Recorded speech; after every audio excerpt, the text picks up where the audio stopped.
there's like I have to remember that I'm 34, so Yeah, you're fucking old, bro. yeah, I'm old as shit. Um, but like I still try to like stay locked into a lot of stuff. So they like the logo, like I mentioned, the Logan Paul brothers off while we were off air, Yeah. or the Paul brothers rather, how they got their shenanigans going, and like kids look up to them because they grew up during that YouTube era. I mean, we grew up during like old YouTube where there's nothing but memes and fucking, Yeah. you may have like one or two channels and stuff like that. Besides that, I mean, like only channel I knew of that was like really good at Mhm. the time was like Angry Joe and a couple of other people that are like Yeah. really still around right now. But Yeah. I remember his like YouTube career like way back in like '08, 2010 or whatever the case may be. But yeah, that's when they started. But anyway, there's this whole I don't know if you know about the red pill movement, like the Andrew Tate Mhm. type people and everything like that. So there obviously everybody knows who Andrew Tate is. Like he was starting this whole red pill movement where it's like, men need to get up and get money and work and everything, which like one side of his argument, right, was like positive. It was telling boys like, kind of get off the couch, stop playing video games and uh go to work, get some money, invest in, work out and stuff like that. But then there was Mhm. like the negative aspect of it. It was like, fuck women, you get like 40 bitches, 40 million bitches when you get all this money and stuff like that. I got my Bugatti here. But then it was like it was like the negative side. Like you don't need all that nerd shit. Like he had a post always meme. It was like him standing next to a Bugatti. And Uh-huh. it was when the Force Awakens came out. He was like, I never seen a Star Wars movie, not one of them. But you know what I did? Every 2 hours you were watching Star Wars, I was trying to get some more money or whatever. Oh my god. Yeah. It is funny because Andrew Tate himself is a uh world champion kickboxer. So Yeah. he knows how to work out and shit like that. But it's just like his whole branding was like weird. So a lot of kids have been emulating that stuff. Like there's a whole movement on Andrew Tate or whatever. Obviously before he got hit with like salacious or not salacious charges, he got hit with allegations and charges of sex trafficking, which he has in his Hustlers University. I'm doing air quotes right now. His Hustlers in the University courses that you pay for. And he Oh literally my breaks down. god. Yeah, he literally breaks down how to get fucking webcam models, how to break them, and then get them to do Dude, webcam modeling and then what pimp them out. the Yes, fuck? step by step. But anyway, so people look up to this dude. So this other kid, this other dude, because I used to watch a lot of Twitch debates, especially during Mhm. like 2020 to Yeah. 2022. I watched like political Twitch debates, and it was this one popular streamer I used to watch named Destiny and everything like that. He was sort of like center left. So he'll have like really good arguments against. He'll argue against right leaning people and like super ultra left leaning people who don't make any fucking sense or whatever. Mhm. So he had this one kid on there called Sneeko, and long story short, Sneeko was trying to be like the Andrew Tate prodigy, and they called it red pill. Like, wake up, take the red pill, get out the matrix, bro. Go work out. Stop following all these women. Oh my god. Transgender women are bad or they're not women, and all this other, just like some pretty much like it was like conservative takes, but like to the ultra level, right? And Yeah. then they try to mix in good uh messaging in there, like invest in your money and go work out and everything like that. But then it'd be like the negative, like fucking toxic masculinity bullshit mentioned, in there or whatever. Well, anyway, he had a recent video come out. Where it was in a video, it was more like he was like live streaming, or I don't know what the fuck he was doing. He was at a baseball game, and like kids ran up to him because they knew who he was, and they was like, "Oh my god, oh my god!" First of all, like I'm not running up to no streamer and being like, oh my God, you're the streamer. You're Pokemon. Oh my fucking God. Oh, I want you. bro. But I have to Yeah. remember like 12-year-olds, 10-year-olds, 11-year-olds, all the way to teenagers, all the way up to like 7, 18-year-olds are watching these kids Mhm. stream. Like they're Yeah. watching these people stream and shit like that.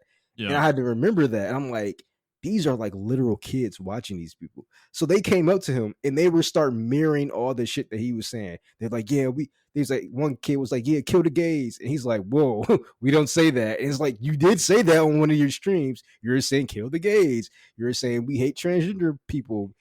fuck all women and all that shit like that. He was saying all this stuff on stream like multiple times in multiple different streams.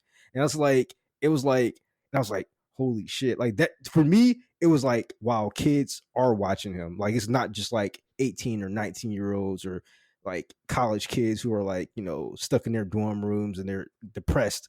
Like these are like 13, 14-year-olds, 12-year-olds watching this dude and probably watching all this other red pill shit and um like it's like having an effect on them because there was a article that came out about Andrew Tate and the teachers were saying like this is why like YouTube got rid of him as well because teachers were coming out and saying like this red pill shit is killing my classroom. Like Mm-hmm.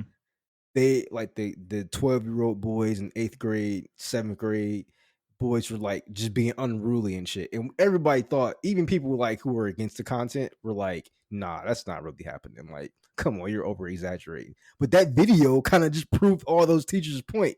Like that shit, these kids are watching that shit.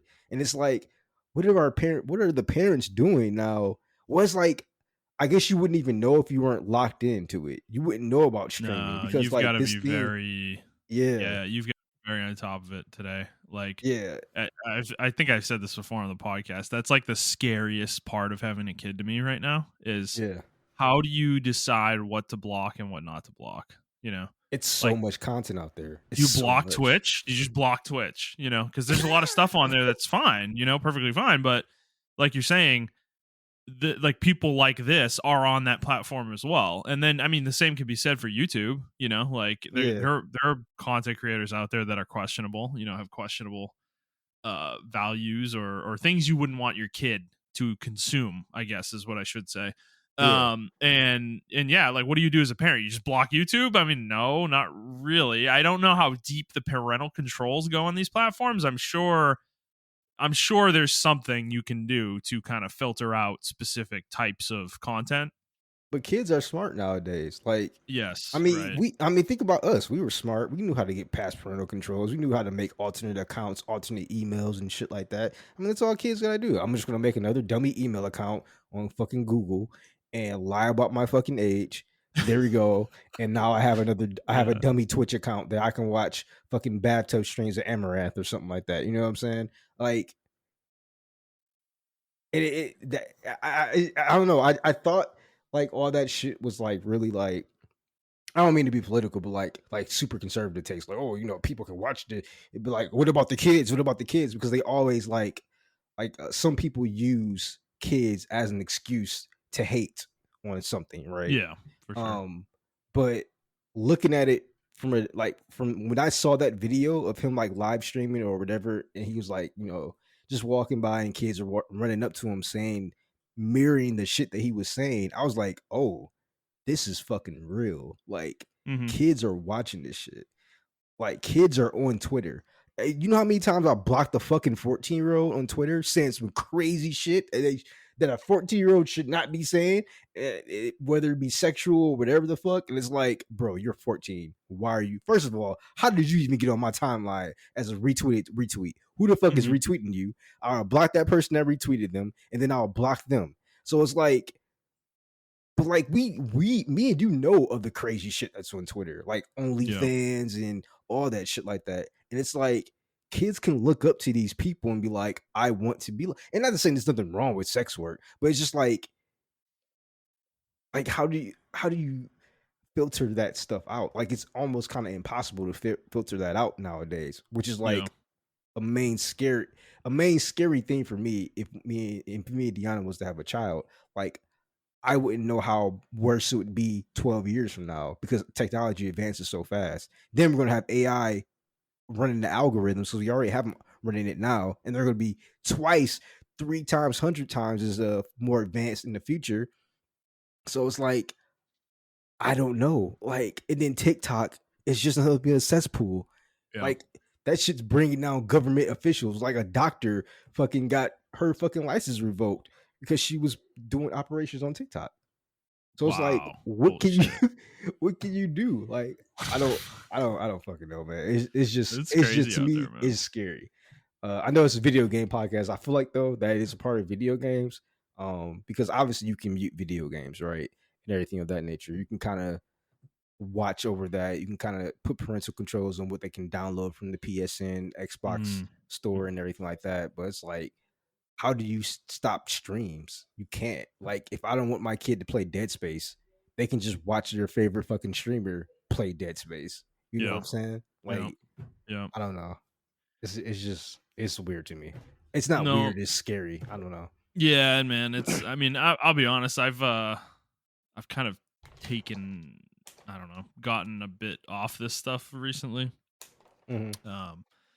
I just, I don't know. I don't need to see it anymore. It's just annoying at this point. Like I feel like the whole thing is, it's just like a bunch of echo chambers kind of smashed together, on one website. And Yeah. there's no real conversation happening there at all. It's just a bunch of people yelling at each other, you know? Oh yeah. Yeah. Definitely. And I can't, I don't know. I can't give it the oxygen in my life that I used to. I just don't, I don't care anymore. It's like, so it's, yeah, I mean, that's the problem though, is I can only do that now because I don't have a kid. Once that changes, it's probably gonna be rough, because yeah, I'm gonna have to like pay attention to that stuff and figure out a way to block it in a way that isn't easy to circumvent. Um, so I don't know. Yeah, man, I'm with you. It's crazy stuff. Yeah. Montrell, let's get into the show. Hi, everyone. Welcome to the Players Take. This is episode 239. I'm your host, Justin DeSimone, and joined as always by my co-host, Montrell Rice. Montrell, are you ready for the beginning of our 4-hour episodes weekly? I Are you ready for that? So they like that, but Dude, I don't think I have it in me. It's hilarious, dude. I'm like we finished that episode and I posted up and I'm like, bro, this is, I mean, it took up a third of our fucking hosting service, space for the month. And so we can't do a 4-hour episode every week, everybody, just to let you know, due to that reason. But, I'm like, dude, what actually happened in this episode that made us go this long? And then, yeah, we posted. And then on Friday, we get like 2 or 3 messages, people like, oh, fuck yeah, man. I read that dude like a book, he was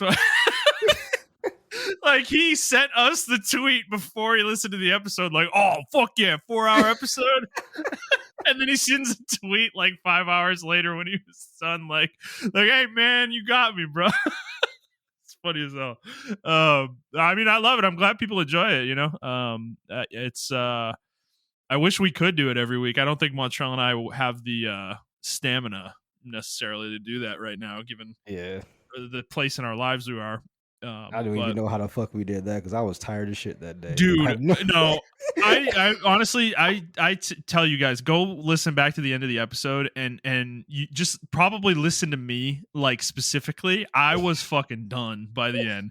Montrell keeps talking and I'm just like, yeah. I was like falling asleep almost in my chair. So yeah, don't expect that often anymore, or at least in general. I mean, we've done it before. The famous, infamous Kingdom Hearts 3 review. You know what's funny? Funny? Yeah. Somebody on Twitter, damn it, Nerdy Sage are talking about my podcast, or talking about our podcast rather. I'm sorry, on Twitter, but he was referring to me, and then another one of our followers who like mutually follow us, he was like, "You got a podcast?" And I was like, "Yeah." Nerdy Sage was like, "Go watch the Kingdom Hearts episode. Like that's like their best episode." I'm so happy that we started right there. Like that was where we started, bro. We started at fucking 11. Like that was shit. That and the State of Blizzard episode we did was, yeah, man. No, the Kingdom Hearts episode, it's one of my favorite things I've ever done in my life. Like, I'm not even kidding with you. The level of agitation and anger that I was feeling during the recording of that is peak. Like, you guys, I've probably never been that angry since, in my life, period, in general, like on the podcast or off. And it was, yeah, man, it was I gotta That go listen game, to it because when we that angry, I think we were fucking pissed at that game. bro, Yeah. that game scarred me in a way I still haven't recovered from. I haven't touched Kingdom Hearts as a franchise since that game came out. I still haven't. I haven't gone back and played any of them, you know? And yeah, it's a thing. Well, he was that game was the reason why I just lost all faith in Nomura until like not Resident Evil, but Final Fantasy remake came out. Yeah. Literally But a year later, hilariously. yeah, I lost But all faith in him. Like I was just like, yo, get him out of Square. Like he's trash. Like he's. I was done with him, yeah, man. man. No, that was quite the game, quite the video game. All right. So let's get into the rigmarole and we'll get started. So for those of you who have not listened before, this is our weekly show where we talk about video games, video game news, and other topics pertaining to video games. We post at 6 a.m. on Central Time on Fridays on Apple Podcasts, Google Podcasts, Spotify, Stitcher, and your favorite podcast app of choice. And if you'd like to send us a question, you can do so on Twitter at The Players Take, or you can send us an email to theplayerstake01@gmail.com. All right, Montrell, let's get into the show and start like we always do with what we've been playing. Do you want to go first this week? You want me to go? Yeah, actually, I go first. I only have Okay. one game I played this week, which was Apex. I didn't touch anything else. Yeah. Bro, to be honest with you, I haven't really been playing games too much. I've been trying to work on my AK and I'm trying to get back going outside. So I'm setting up like I'm buying steel targets and everything. So I found a range finally where I can like run around and shoot. So Ooh, okay. That's cool. yeah, I just been trying to set up for that. And on top of that, I don't know, this week in general, I just been like off games. So I'll play Apex. And I've been in a multiplayer mood. The thing is, like, I want to play with y'all. I don't want to play just regular multiplayer games. The problem is like we don't really play anything with each other anymore. And Apex was the only thing I can to Yeah. get to play with Jet and Brad. Yeah. And I don't know, it's been all right. It was cool. Every night we played, we won the game, except for the first night. Actually, me and Jet got into our first argument. Oh, yeah. Wow. Yeah, we got to after years of playing Apex, we got to our first little argument, and it was only about like I was playing Bangalore, who I normally don't play, and he said I smoked the area he was shooting, or I smoked us and blocked his coverage. And I was like, I didn't. I had the recording for it. I just didn't care. I was like, you know what? It's all good, whatever. And it was like 2 minute argument. It wasn't even 2 minutes. It was like 60 seconds. You just let Jet have it. Yeah, I just let it go. Okay. So yeah, but then the next day or the day after that, because we didn't play on that Sunday, or did we? We didn't play on that Monday. I don't know, one of those days, and then we played again, and we won a couple of games. But then the patch came out, which is a very good patch, by the way. I think the patch did do some work. The OG maps are in the norms mode, and norms is replaced by shadow something or something like that. Anyway, it's like you get these skull grenade. There's night modes in the map, so it's kind of darker on World's Edge, Olympus, and Kings Canyon. So you're playing old versions of those maps now, and it's kind of like at a night mode, maybe like a fall type night mode or whatever. Okay. And the only catch is like there are these skull grenades that you have. First of all, like Revenant is the narrator, or he's the announcer, so he's running the whole thing. And then like you get these grenades that you throw, and they're like skulls that follow you, and explode on impact. You can shoot them out the air, but I think it's really cool. It's a really cool. It was just cool to play on old World's Edge because we drop sorting like literally almost every time. The only problem is it brought back so many memories. I just love dropping that sword. That's a really good that's a really good area to fight people in. I've told you that the changes they made to some of the maps have been negative. Like they made them worse. When they took sorting off of World's Edge and they put that stupid fucking lava bullshit area with the 3 different, spots on it, and like it fucking ruined World's Edge as a map. I hate that map. Now. Like I never want to play on that fucking map. Dude, sorting was it. That is the best drop location they've ever fucking made in Apex. Maybe the only other one I can think of that competes is maybe Bonsai on fucking Olympus. That's it. Yeah. Those are the two. Those are the two for me. Like that, and yeah, I don't know. Yeah, Like sorting sorting is really cool because not only the inside is good. I forgot how good the outside is. It has plenty of like jumps and cover and everything like that. Elevation. I mean, Yeah, you've got it's a large enough area where multiple teams can drop, and you can have yes. I multiple was just about to engagements say going that on at the same you have time. multiple Like, engagements yeah. going on at the same time, and you don't feel third party when you get out of a fight. Even though we were getting third party, I don't know the way that map is that particular area in particular is just Hmm. designed.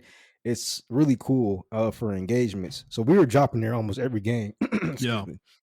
Um, but even that was it kind of gets ruined by we were getting matched up with Preds, Diamonds, Oh no, Masters, a couple of hackers here and there. we're back to Um, that. yeah, it started happening towards the end of the night. So I don't know if matchmaking was like, oh, okay, guys, we're gonna put because at first we were playing with like it looked like literal bots that we were playing against. Like and then on top of that, and then towards the end of the night, yeah, like our last game before we just went into ranked, we got matched up with predators, like literal fucking predators. Um, that had 20K badge for or whatever it is, the 20 bomb, 40K damage badge, and ball headed wraiths with the fucking master logo, the Apex logo or the Apex Predator logo and everything, or masters, and we were just like, all right, I guess we got into the master queue now, so we're gonna leave. But yeah, it is ruined by that. So, and then even me and Jet tried to play duos because Brad to leave, it was the same shit. They need to fix. I don't mind not having a matchmaking in or like a S um an MMR thing or whatever skill based matchmaking in norms, but you gotta like balance it, bro. You gotta put like diamond players, diamond, platinum, or not sorry, not platinum, but like diamond, master, and apex players in their own queue. I don't give a fuck if they have to wait 3 minutes, bro. I'm sorry, you're Yeah. good at the game. Like, I'm Hmm. sorry.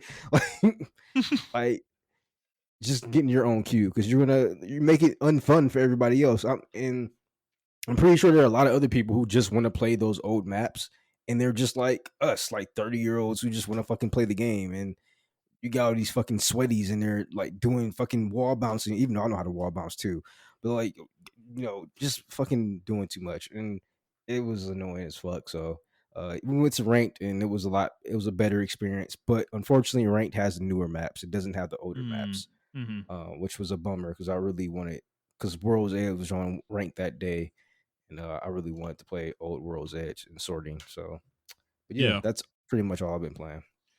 Gotcha. Well, I logged into League yesterday Oh, to really? claim my Twitch pack. You know that they do every like month and a half or so. Oh, okay, yeah. Well, I mean, dude, it's a lot of they give you a lot of shit in those, man. Like it's actually worth doing in League for I don't know why they're so generous with it. It's like you get a full skin, you get a full champion randomly. You get like 5 different skin shards or something like that. And then they give you they give you 350 RP. You get a ward skin permanent. You get a couple other things also.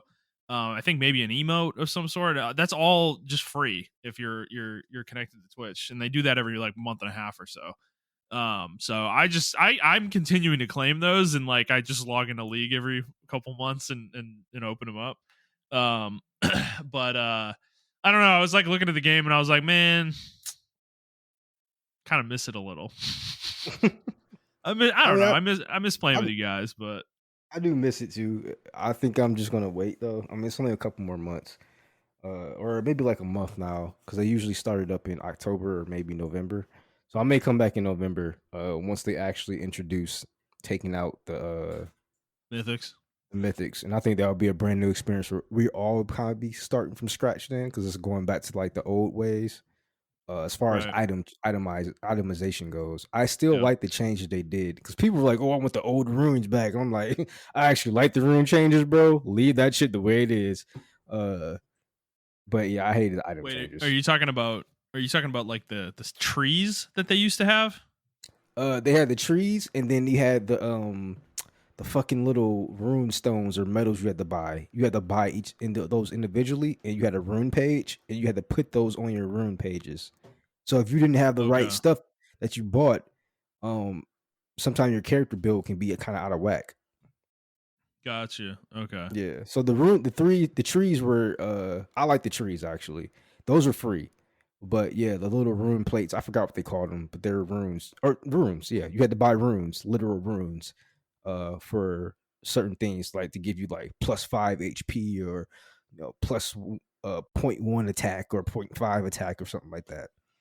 And you had to put them on your page. Oh, I think I do remember those, man. I don't know. Hold on, Yeah. let me see if I can try to find it. Okay, because I mean I played in beta. I don't know if they had it that far back, but I sort of remember something like that you're talking about. But I remember the original skill trees, and there was like a tree for each different role or type of character. Yeah, they had that, and Um, then they had the yeah. glyphs. That's what they called them. They called them glyphs Okay. and seals. Yeah. And I'm gonna put this Reddit page in But here real quick. you couldn't have multiple rune pages when the game came out. You could, It but you had was to buy individual room no, page. You no. had to I'm buy talking them. in beta, man. Like Oh, in beta. you could not. You had one rune page and it was tied to your account. Like it was your skill tree for your summoner. Oh, And okay. it was it actually kind of sucked because it pigeonholed you into playing the same type of character all the time. Yeah, no, I don't remember any of this shit. No, no, let me see if I can find it.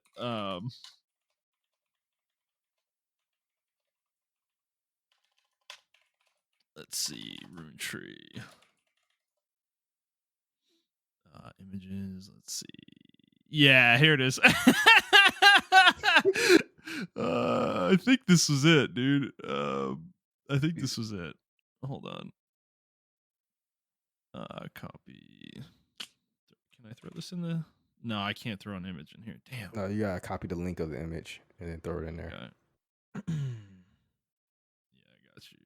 It literally looks like a World of Warcraft fucking skill tree. Oh Basically. yes, they still had Yeah. those. Like when I with those Oh shit, the this is from like runes. 2015. This isn't Yeah, even they that still long had ago. those. So they had Okay. the rune pages and they had the skill trees or the what do they call them? The mastery page? Yeah, they had the Yeah, mastery mastery page. pages. Yes, yeah. Yeah. So they still had them in conjunction with each other. Um yeah, so I mean that one was easy for me to change. But the rune pages you had to buy. And then they Gotcha. condensed it all in one like maybe 2 or 3 years ago. They condensed it down to the rune page that we have now. I see. Okay. I kind of miss the skill tree though. I don't know. It's like I think it Yeah, was it's like a it's a love hate little thing. easier to wrap it's a little easier to wrap your head around than the current room pages. I think the current room pages are hard for a player that's unfamiliar to like figure out what skills to actually grab, for Yeah. the character you're doing. I don't think it's as intuitive. No, you're right. I don't think it is either. I mean, it's all right. I like it, but I can see a new player getting into it and being like, I don't know what the fuck to build. You know what I'm saying? But I feel like that with even with the newer room or the older room pages, still kind of like because you don't know what the character does until you play it, and then Yeah. you have to figure it out. What I think League desperately needs is a better bot system. They need better bots. Yeah. So Oh, for sure. No, that's true. I mean, they don't even jungle the bots. yeah, So yeah, that's kind of a problem, for sure. But yeah, this other one, this in between one that it seems like was here before what we have now. Yeah, this is weird looking. What the fuck? What the fuck was going on here? Uh, oh, I see what you mean. Okay, so you had these little slots. Each slot you could put something in it, yeah, basically, exactly.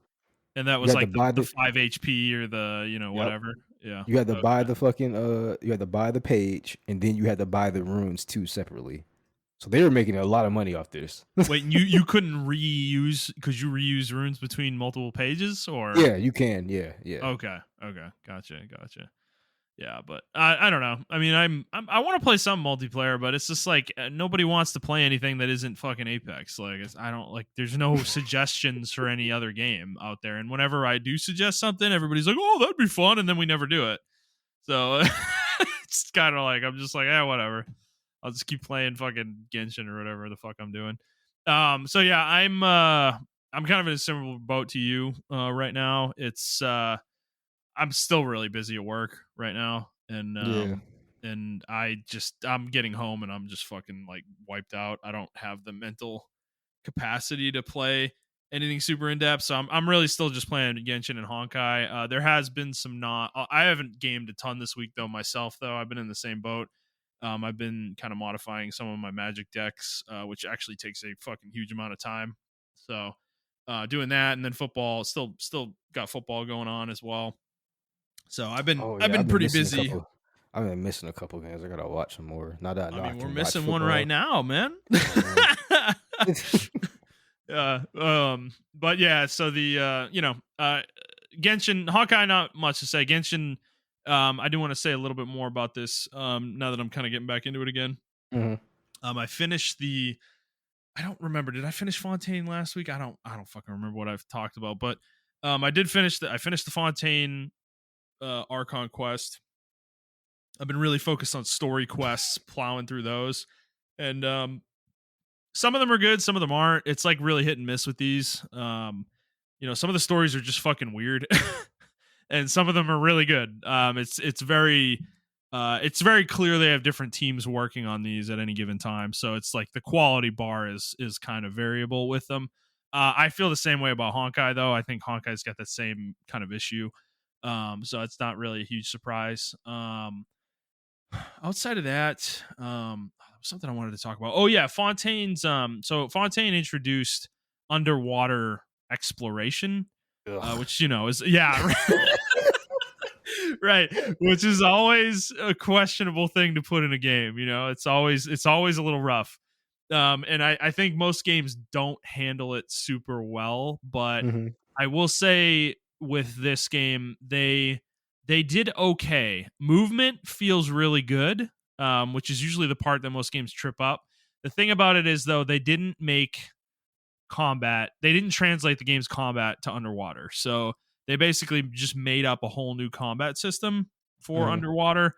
And the thing with it is that your characters have no value underwater. So everybody's basically the same besides how much HP they have in defense, I think.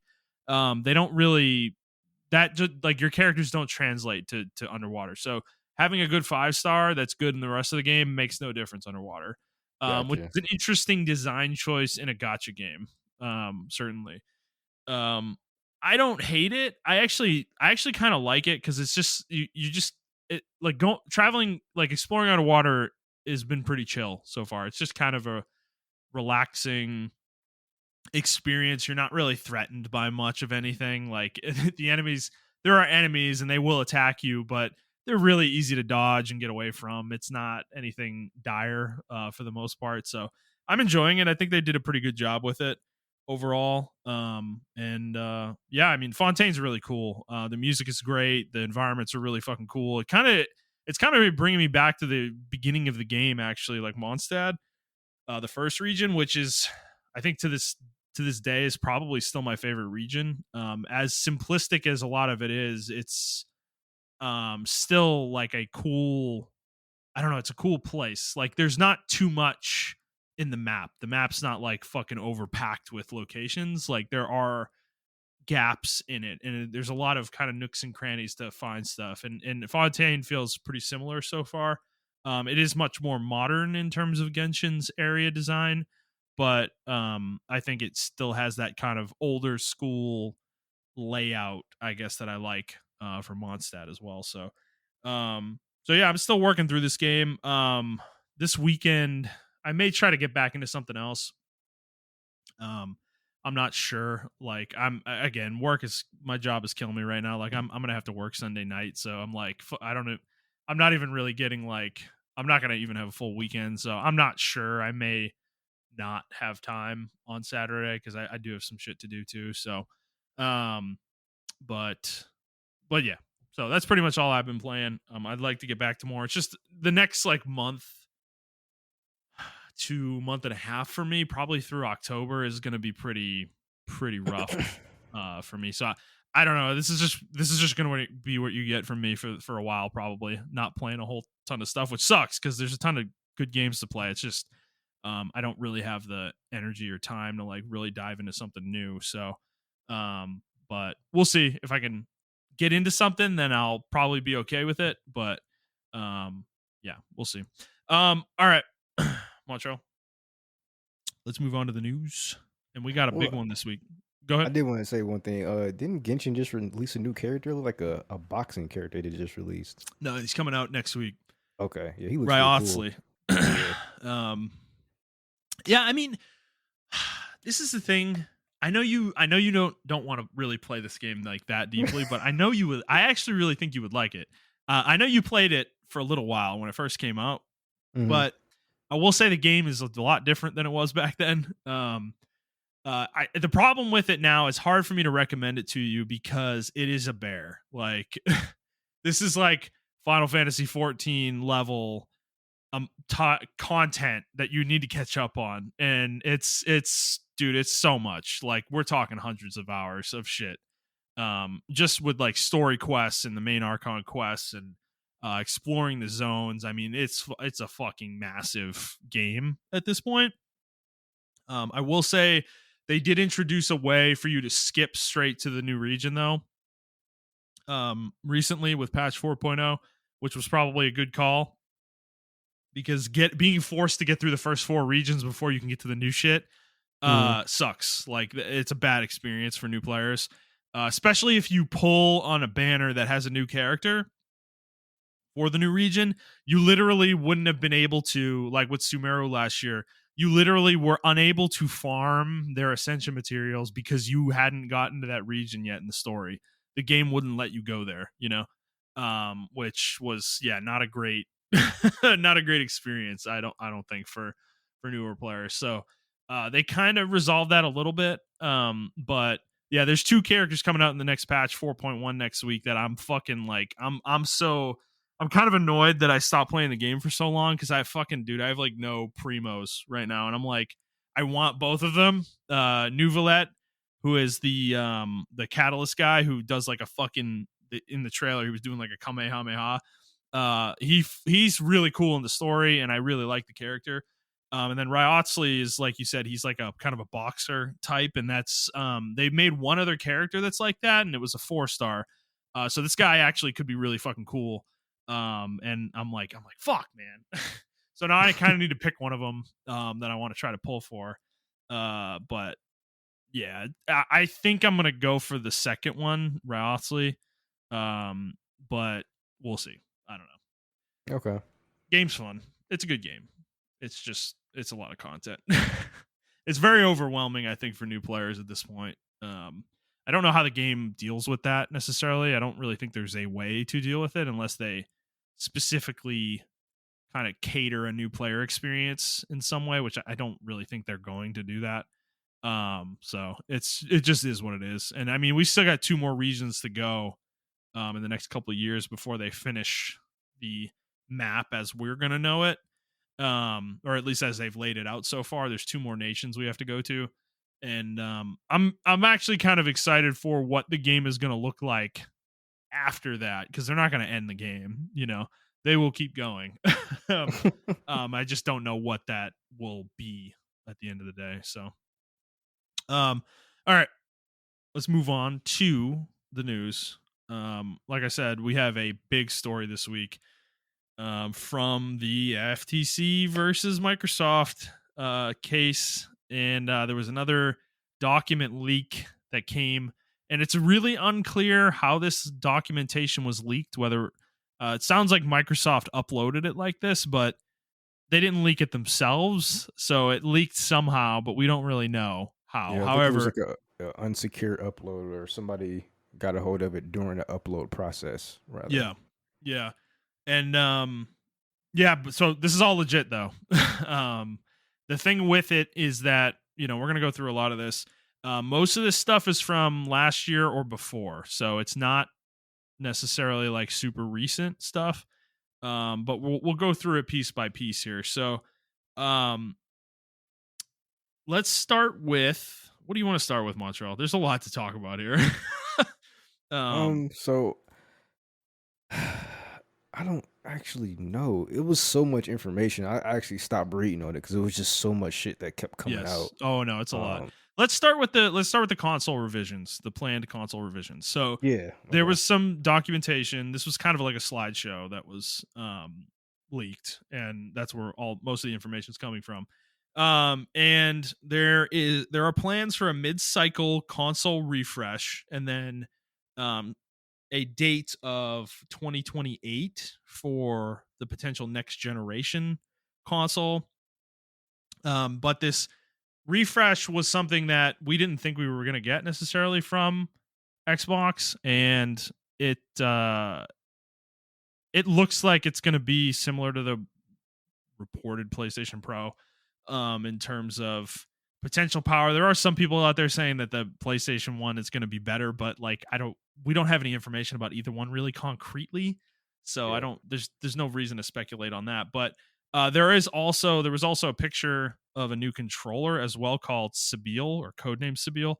And it is an interesting looking controller. It has a direct to cloud connection capability, a rechargeable swappable battery, and haptic feedback as well, which is certainly a new thing given the dual sense. And um yeah, I mean, what did you think of this stuff?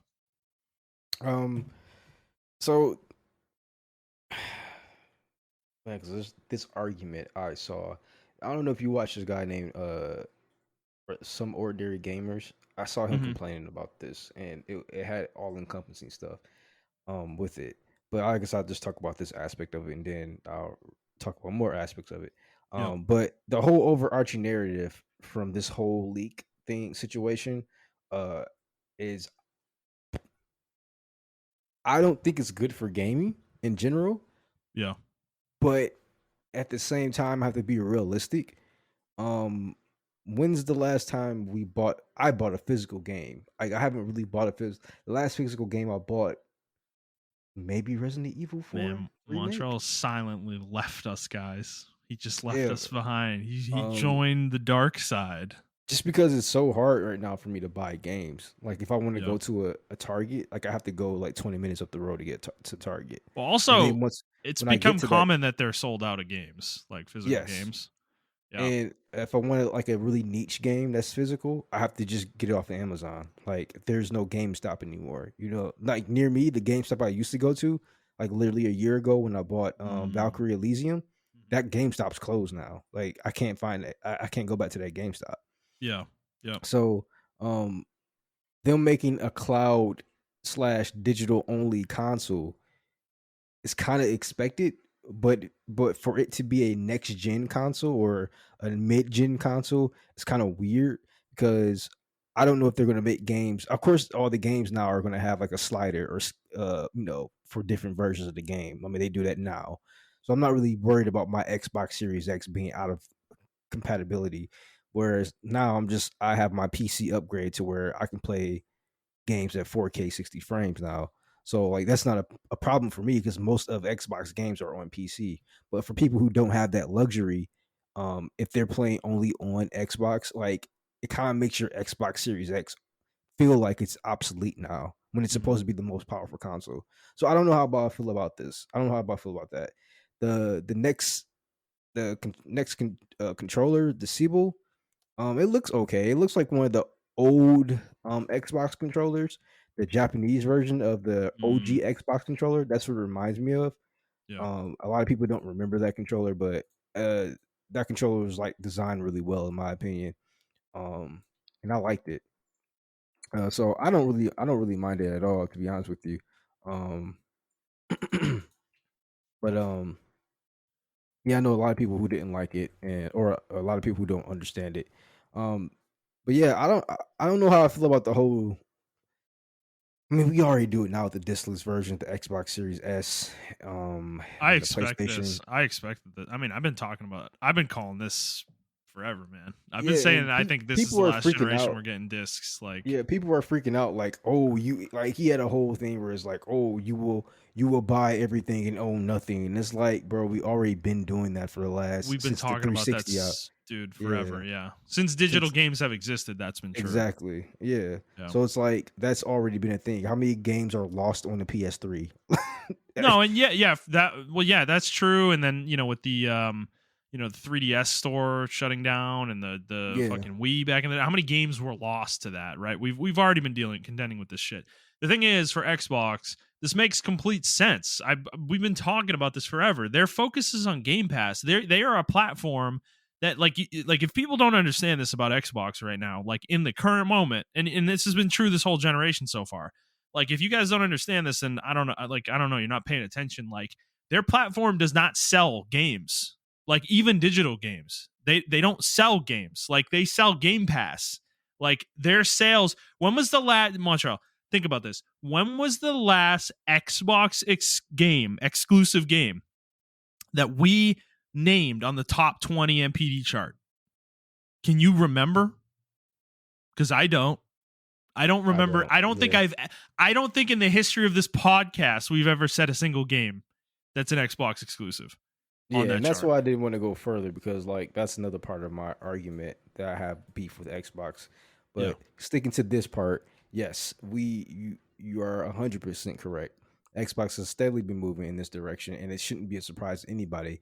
I don't know why people are sensationalizing it, like, "Oh my god, Xbox is doing this." And it's like they've been doing this, and it's like, yeah, it sucks, but I think the whole industry is moving towards this, and No, we there's need to get over this at this point. Like yeah, like we're dinosaurs, guys. We're gonna go extinct soon. Like I'm gonna hang on as long as I can as a physical buyer, but like I've accepted the reality that next generation I'm not gonna be able to buy my games physically. Like it's just that's just how it's gonna be, you know? yeah, I mean, all the brick and mortar stores are gone.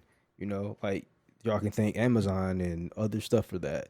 But like, I mean, primarily the pandemic like put a nail in the coffin for all that shit. To be honest with Right. you, Digital exploded 3 years ago and it yeah, has not and turned back around since.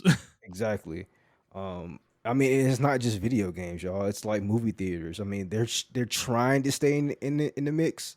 Mhm. Like I prefer going to a movie theater than watching it on stream or watching a streaming service. But I can't. That's me. I'm a weird person, and I'm pretty sure there are plenty of other weird people who do like to do stuff. Like same thing with the digital market. There are kids who grew up on nothing but digital. Do y'all understand that? Like they never bought a game. They bought Mhm. all their games digitally. I know there are tons of teenagers like that. Tons of 21-year-olds, 22-year-olds who play nothing but Yeah, digital games absolutely. digitally. So I mean the only physical stuff they may have is like manga and like, figures and stuff like that.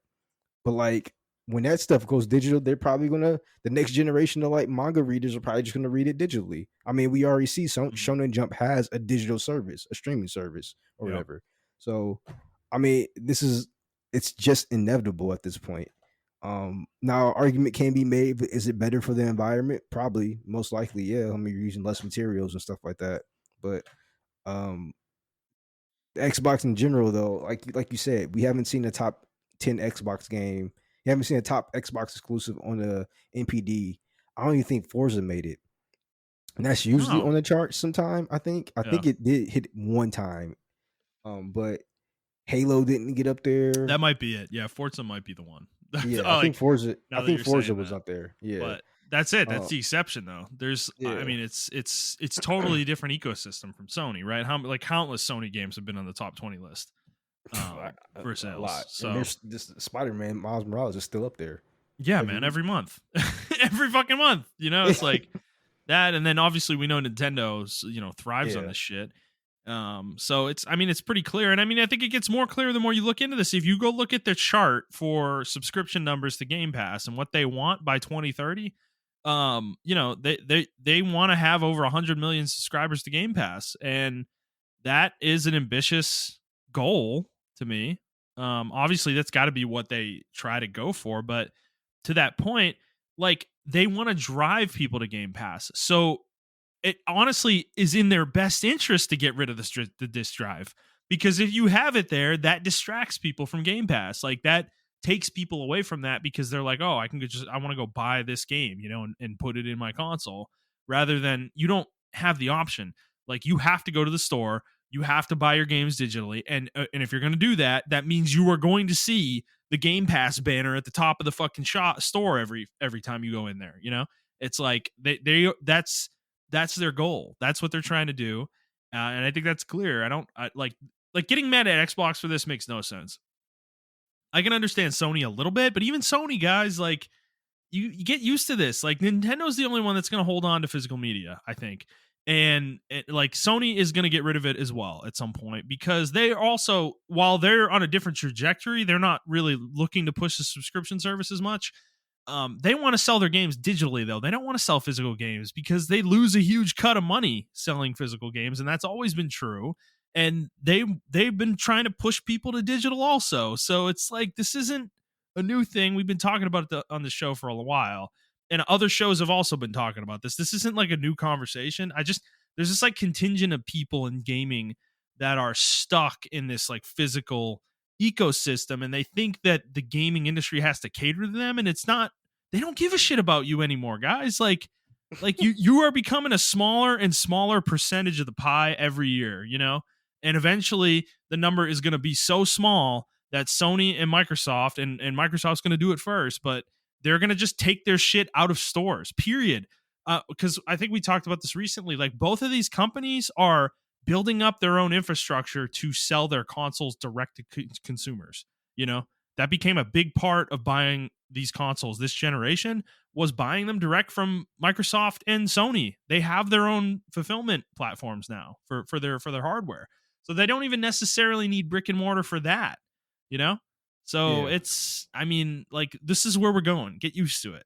I did want to ask you though, what do you think about this 100 million number by 2030? Do you think that's achievable for Xbox? Do you think that's realistic? No.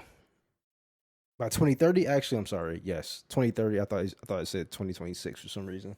I thought I read that they wanted it by 2026. I think they said if they don't get a certain amount of numbers by 2027, they wanted to shut down Xbox or something like that. Yeah, Phil said that. Yeah. Which Um. I don't think he's meaning that Okay. literally, personally, Um. but But yeah, I think that's doable. 100 million, especially with emerging markets. Like if China opens up, if I know India's already open, but they're an emerging market. Brazil is pretty much practically there at this point. Um, especially if you're expanding it to PC as well. Um, it's almost like having a companion to your PC now to have Game Pass. Like I know plenty of like PC gamers are just like, I got Game Pass. Why not? mhm, I can get Xbox games on my PC. yeah, So um, the only thing that might hurt them is like the shitty ass fucking Xbox app. That's it. But yeah. uh, yeah, I think that's achievable. I think so. Okay, so let's keep going. There was more here. There was a leaked um concept of a handheld, like not the actual concept, but there was some stuff listed in here under gaps, and handheld was mentioned, and people seem to think that that there's some indication that they are going to make a handheld, because it was If listed on their timeline. if um anything, they may do a streaming device. yeah, like Sony's the Portal thing, right? Yeah, That's what I think. They're not going to make an actual handheld. Like there's no way. They've never had one, and well, of the three, they make the least sense. they do have something sponsored on their website, the Logitech G gaming cloud Yeah. handheld. That's $350. So they have that on their actual Microsoft website. So Yeah. that is like pretty much a handheld streaming device at this point. Now, if they wanted to make a dedicated device, I can probably see them putting the power of an Xbox One to Xbox Series S into a gaming device, into a handheld. I can see that. Yeah. Do you think so? Um I don't know. I just I don't see the market for it really. There isn't a market for it, but I can see them trying to do that. Yeah, I don't know. I think just just a streaming device, simple $200 thing. That's all it does. That's much more. That's realistic, I think, for them too. But we'll see. Like they're gonna see if it works for Sony, then maybe they'll try it. But that it's got to be something catered to their audience, though. Specifically, it's not something that's gonna get new people in the ecosystem Mhm. necessarily. Um, but I don't know. I mean, I think I just integrating Game Pass with like the Steam Deck, which I don't know how. I don't think that's a thing right now necessarily. If they could do something like that, that would be huge for them. Yeah. I mean, like I said, they already have that Logitech G gaming handheld, which Yeah. does pretty much everything PlayStation Portable does. It has remote Yeah, play. but it's something made by Xbox is what I'm talking about. I don't think a third party device is really what they're looking for in that space. Yeah, I mean, it is being sold on their official website, so I consider it their device. Yeah, for sure, but it's through another manufacturer. I That's don't true. Yeah. I don't that's not really what I don't think that's really what we're talking about here. Okay. But Yeah. yeah. I I don't know. I don't know. They have too many devices already for cloud gaming and remote play. I don't see them needing to make a dedicated one. They can just use one of their plenty of other avenues to do it. I don't Yeah. know. It just seems weird for them to I do it. agree. Like, I don't think it makes a whole lot of sense for them yeah. personally, but um all right. So more stuff. I mean, there was a ton, guys. There's just so much to look at here. Let's move on to the next big one, which I think probably is the most interesting one with Phil Spencer. There was some emails leaked of his where he mentions acquiring Nintendo, and this was back in 2020, and he framed it as something they couldn't do right now, like at that moment, and that they needed to bide their time and kind of wait and let Nintendo kind of come to them almost as the Yeah, idea. right. And but he did define it as like acquiring Nintendo for Xbox would be a career defining moment for him. And then he did say though that they are like they're like the biggest they would be the biggest acquisition they could possibly make in gaming. Like they would have the biggest impact on Xbox of anything. So I mean, what did you make of all this? This one's a weird one. That one's a pipe dream. Yeah. Um Honestly, I took it as a joke. Like, I read the emails too, and I thought they were joking the entire time. Yeah. The only time that Nintendo was even thinking about being acquired was during that Wii U era, that era. Now, if these Yeah. emails were about that time, that's 100% plausible because they were at a bad time during that era. But now the Switch, no, bro. Like, and it looks like they're doubling down on the Switch from what all the rumors of the leaks are. There's no way they're getting acquired. Yeah. They're the most popular console out there right now. They sold more than Xbox and PS5 combined. So, um, Isn't it yeah, funny though? In the emails, Phil says that they like he thinks their future is not on their own hardware and that they need to like he thinks Xbox needs to wait until they recognize that, which I think that was a weird. I mean, that it that's kind of goes to your point. That's why it feels like memey almost like it's not yeah. a I don't know, like it I doesn't feel I like a don't. serious conversation. Yeah, I feel like maybe some kind of exec asked him that, and he was just They blowing did, yeah. smoke He up their was ass. he was yeah he was replying to someone. Yeah, I feel like Um, he was. It probably was an exec that really doesn't know too much, and then he was just like blowing smoke up the ass of the exec. Because sometimes, I mean, we all do that, right? When an executive asks or a higher up asks of something about something stupid or whatever the case may be, and we're like, yeah, you can technically do that, but blah blah blah blah blah blah. So I feel like that was one of these situations. Um, because like I said, realistically, the only time Nintendo was even considered acquirable was during that Wii U era. They were doing terrible around that time. If the mhm, Switch had failed, then this question would have been totally plausible, or this yeah. email thread. But now that the Switch is, like I said, is already it's doing well. You got Nintendo World popping off. Like they're making so much money that they can make Nintendo World. So it's like there's and then they got the movies now popping off too. Like, there's no way, no No, way. Nintendo themselves would have no reason to be acquired by anybody. Exactly.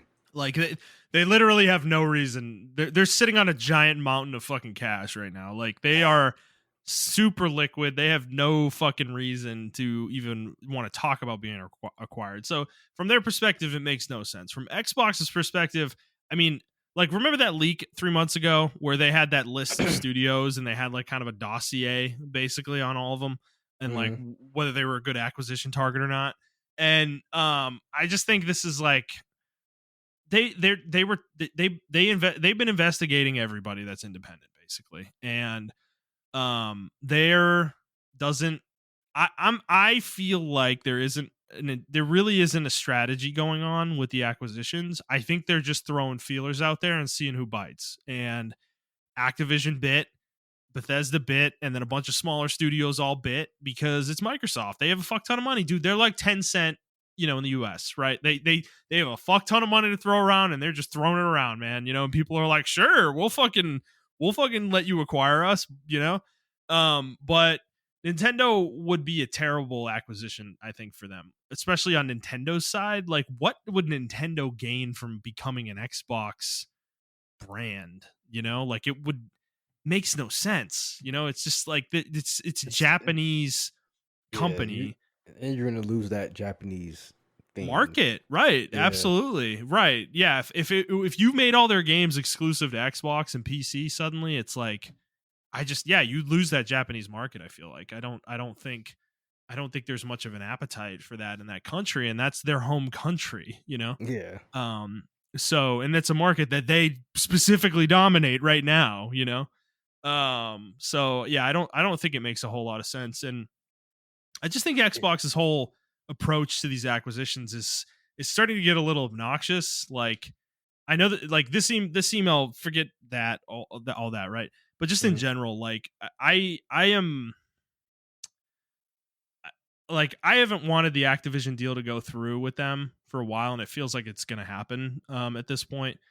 But there's just like I don't know. I think this leak may change some minds at the FTC.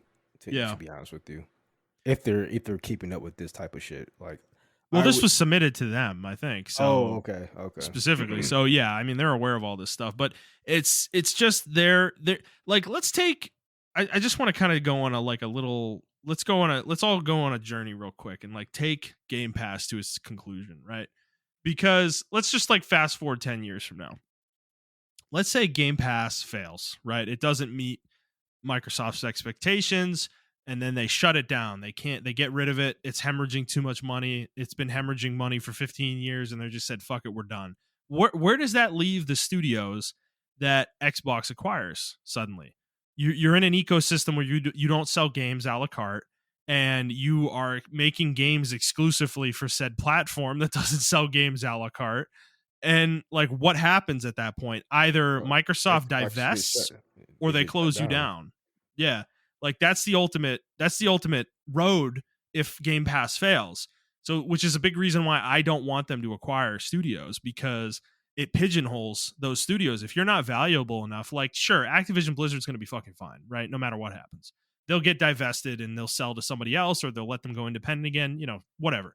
But the smaller teams like Double Fine and fucking like even a team like Obsidian maybe might be in trouble at that point. If they're not making enough, if they're not making games that can sell on their own, then they would potentially be just closed. It would be easier for Microsoft to close them than sell them. Potentially. And but let's say it works out and they keep doing the Game Pass thing, right? Ultimately though, you're on a platform. You don't sell games a la carte. So you're making games specifically for a subscription platform, and those games inherently, with the way the model is right now, if you're not making enough money off the subscriptions, like you can't make games of the caliber of like The Last of Us or fucking, like those 200, $300 million budget games. You wouldn't be able to make those games, because you're not making enough money off the subscriptions. So it's a conundrum for Xbox. Like that 100 million number by 2030, they legitimately kind of need to hit that, to justify all this shit. If they don't, then I don't know. I could see that it gets canned and they get rid of Game Pass, and then all of a sudden there's a huge fallout. I mean, we just saw, like we just talked about last week with Embracer, all the Yep. acquisitions with them, and where did that result? Where did that lead? It's leading to them divesting from studios and fucking closing them. It could end up being the same thing here. Consolidation of this level of that volume is not good in video games. Like, it doesn't work that well.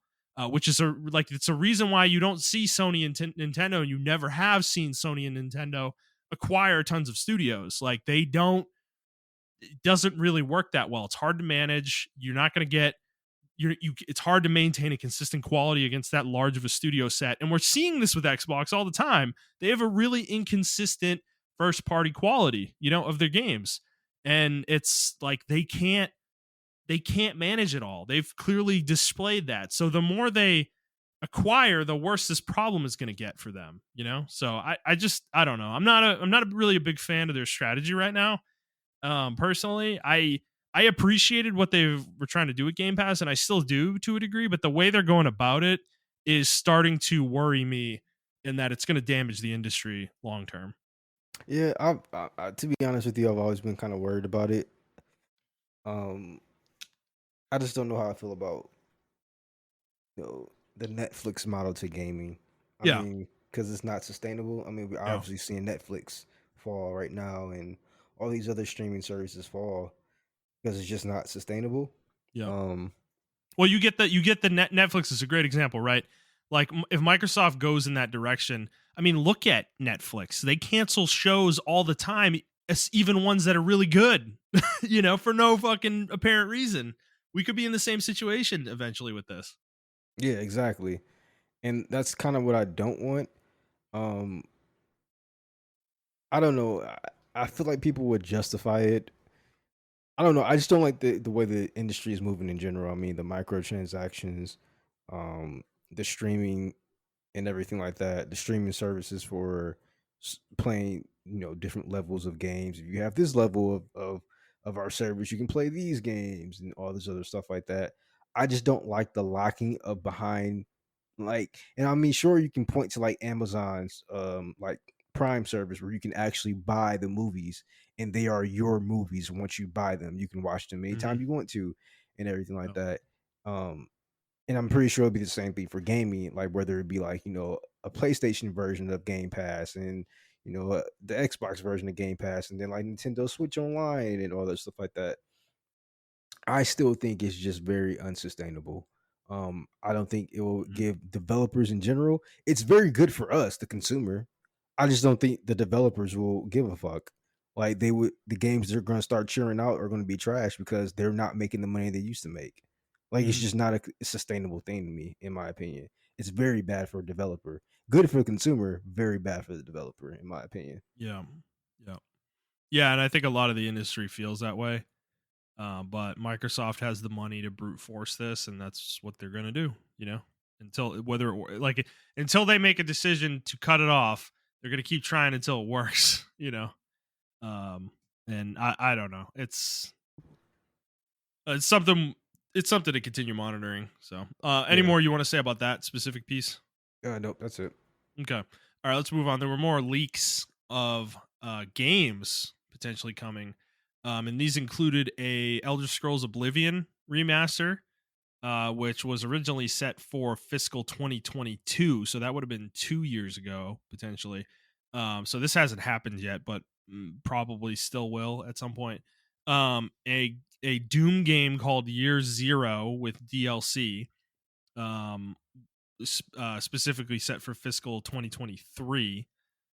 So this has not been announced yet. Clearly, is probably it will, assuming it's still in development, will come at some point soon. I would imagine. Fallout 3 remaster in fiscal 2024. Sequel to Ghostwire Tokyo fiscal 2024. Dishonored 3 in fiscal 2024 as well. And then games without specific names. This, we know about the Indiana Jones game, was supposedly scheduled for fiscal year 2022.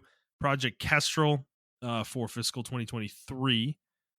something called Project Platinum, and then a vaguely named licensed IP game. So, not a lot here, mostly Bethesda focused stuff. Yeah. Anything surprising to you there? Oh, and I will say Elder Scrolls 6 was listed for 2026 or That's later. realistic. I think that's And realistic.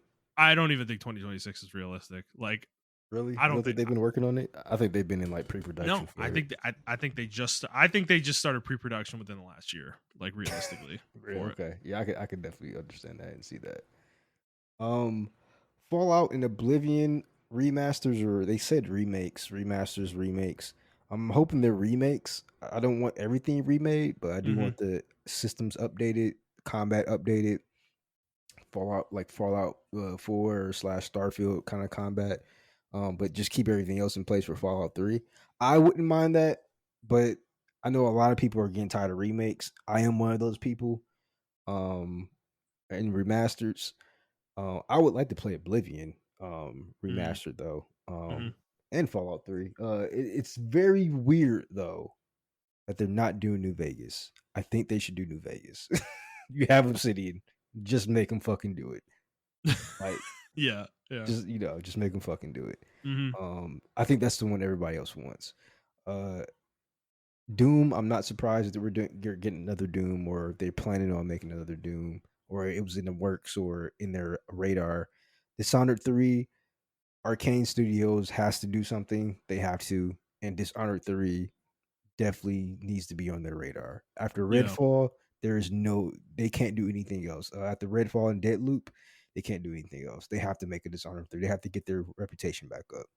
Uh, so none of these games surprise me, to be honest with you. I'm not super stoked, but it's like, all right, you have something in the pipeline. Um, I was looking for.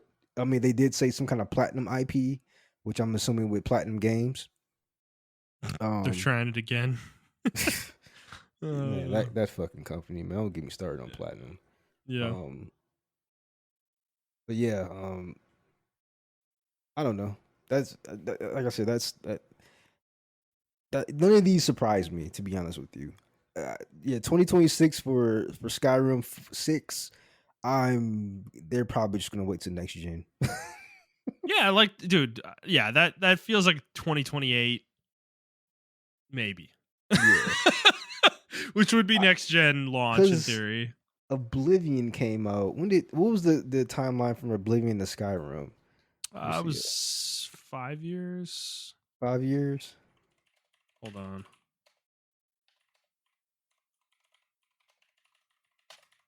Yeah, 2006, and then March 2006. So yeah, 5.5 years. Skyrim was November 2011.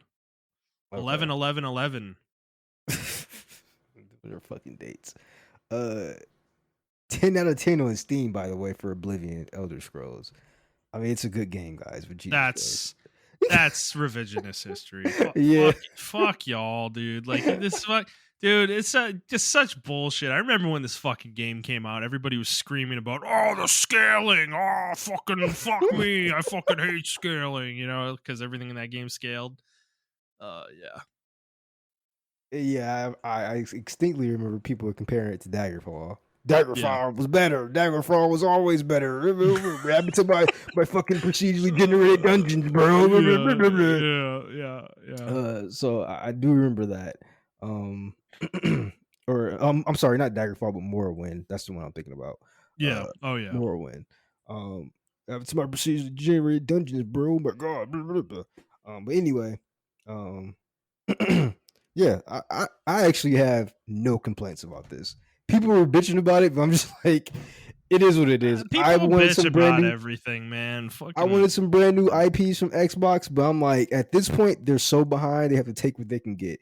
You come out with your heavy hitters first, and then you come out with hey, new Starfield's a IPs. new IP. Yes, that is true. That's true. Starfield is a new IP. People for whatever reason don't like Starfield, or tried to They not don't like want. They Starfield. don't want to like They don't Starfield. want to Yeah. like. They don't. That's what it is. They don't want to like it. That's Yeah. exactly what it is. It's a fun game. So I mean, whatever, bro. I'm playing the shit, but like, uh, Yeah. um, you know what's very interesting? Hmm. No mention of Halo.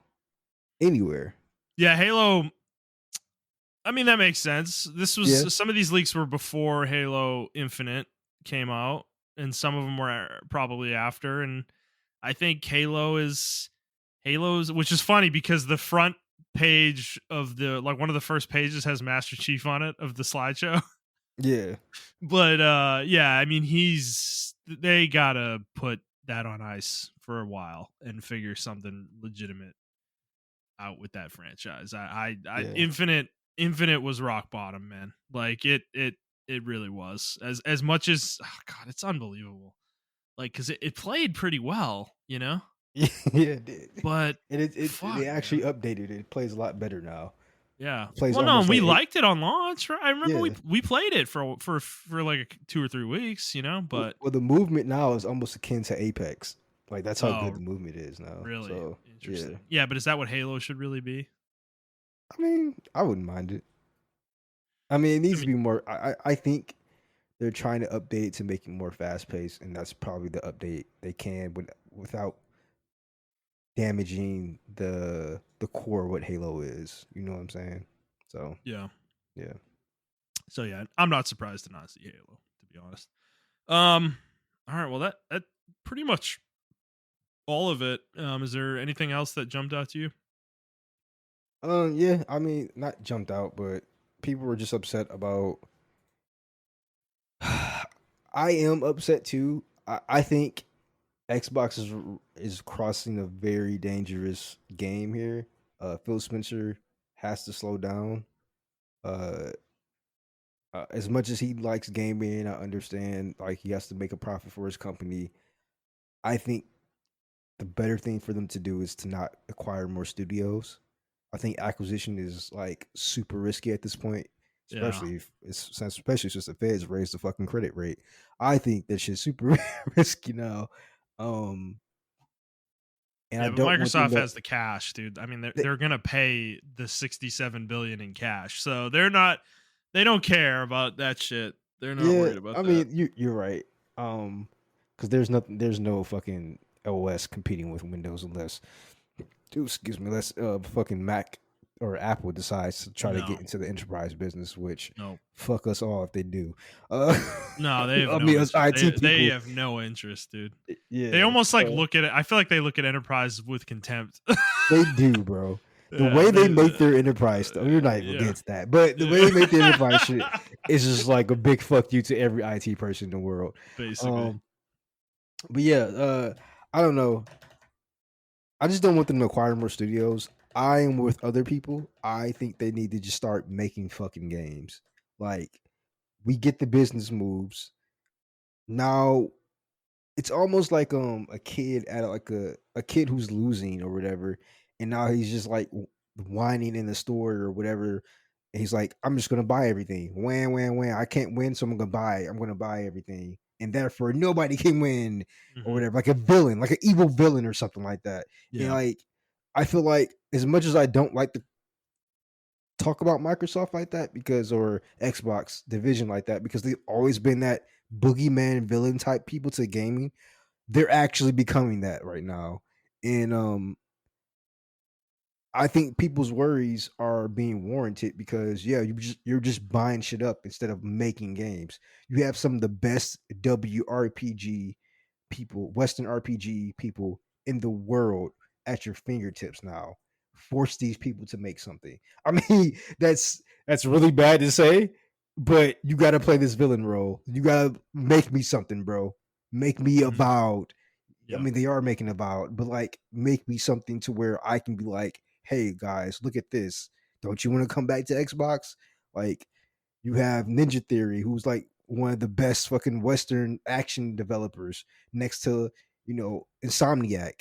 And it's like, make them make something. I mean, they're making Hellblade too. But Well, make them make get something these else. games out, man. Like Yes. Hellblade 2 better be out next year. Straight up. Yes. Straight up. Because we've been hearing about this game for fucking ever now, and it's getting a little long in the tooth. Fable is already there. I was Like just about to say that Fable is the only IP I know that everybody told me collectively from different console Mhm. fan bases, they're like, I would buy an Xbox to play Fable. I love Yeah. that game. You know? So it's Yeah, like, I'm excited about it. It's one of the few franchises that Xbox has at their disposal that I think is actually truly a differentiator for them. You know, yeah, it's in that Halo tier, yep, you're right. Um That is a yeah. system seller. A Yeah. lot I actually think they don't see that, but they see Clearly Halo as a they haven't system. made one in 15 years. So yeah, Yeah. no, they don't. Yeah, they don't see that, but a lot of people, and it's just because it's like an action combat game. Like it's an Yeah. action combat RPG game. It Yeah, but it's combined, it's it's so much more than that. yeah, I mean, it combined Fable's everything. fucking crazy, man. Yeah, Like the it's a really ambitious series actually for the time. Cuz yeah, you can like buy the entire game like with in-game money, if you play it that way. Like you can buy everything. You can buy the buildings, you can buy like whatever the fuck. yep, And it's a super fucking weird game, but it works. yep. Yeah, I don't know. That's the thing I'm worried about with Fable though is it's been so long that I You don't think it's gonna know. lose its gonna lose its edge? It's like Yeah, initial ambition. they might make it something that it's not. Yeah, That's my concern cuz that trailer they showed at the showcase for it was very cinematic, and while that's fine to have in Fable, I don't think that's a bad direction to go necessarily. I don't think you can lose that spirit though of what we were just talking about what the game is. It's a wacky fucking open world fantasy game. Like it yeah. that that that element needs to be there, I think. Otherwise it's I, not Fable. but I think they need to have those elements that you mentioned, like buying land, buying Yep. stuff, and having. I mean, obviously it's stupid, but like you can catch STDs from having sex with certain NPCs and all this other shit like that. I And mean, like let you build an army or some shit and go do yeah, some like crazy shit with I it. I think they're leaning more into the fable of Fable. I like that Yes. shit. Yeah, like the fairy tale side Yeah, of like it. the Yeah. fairy tale side of it, which I don't think that was the initial thing of it. I think the whole thing was you are a fable. Like your character is making his own fable to where Yeah. folklore and whatever the case may be. Right. You That's how I become the feel. legend. Yeah, Yeah. you become the legend or you become the fable. And that's how I always played the game to where it's like I'm about to make my own, fable or whatever. Um, but yeah, it looks like they're leaning in the other direction, and I don't know how that's gonna go. So yeah, I mean, we don't know yet. This is just all fucking speculation off a 2 minute fucking trailer. But I just don't want them to buy anything else. I think Phil Spencer, he's doing a good job. I think he's trying to reel it into business because he knows how Microsoft is for business.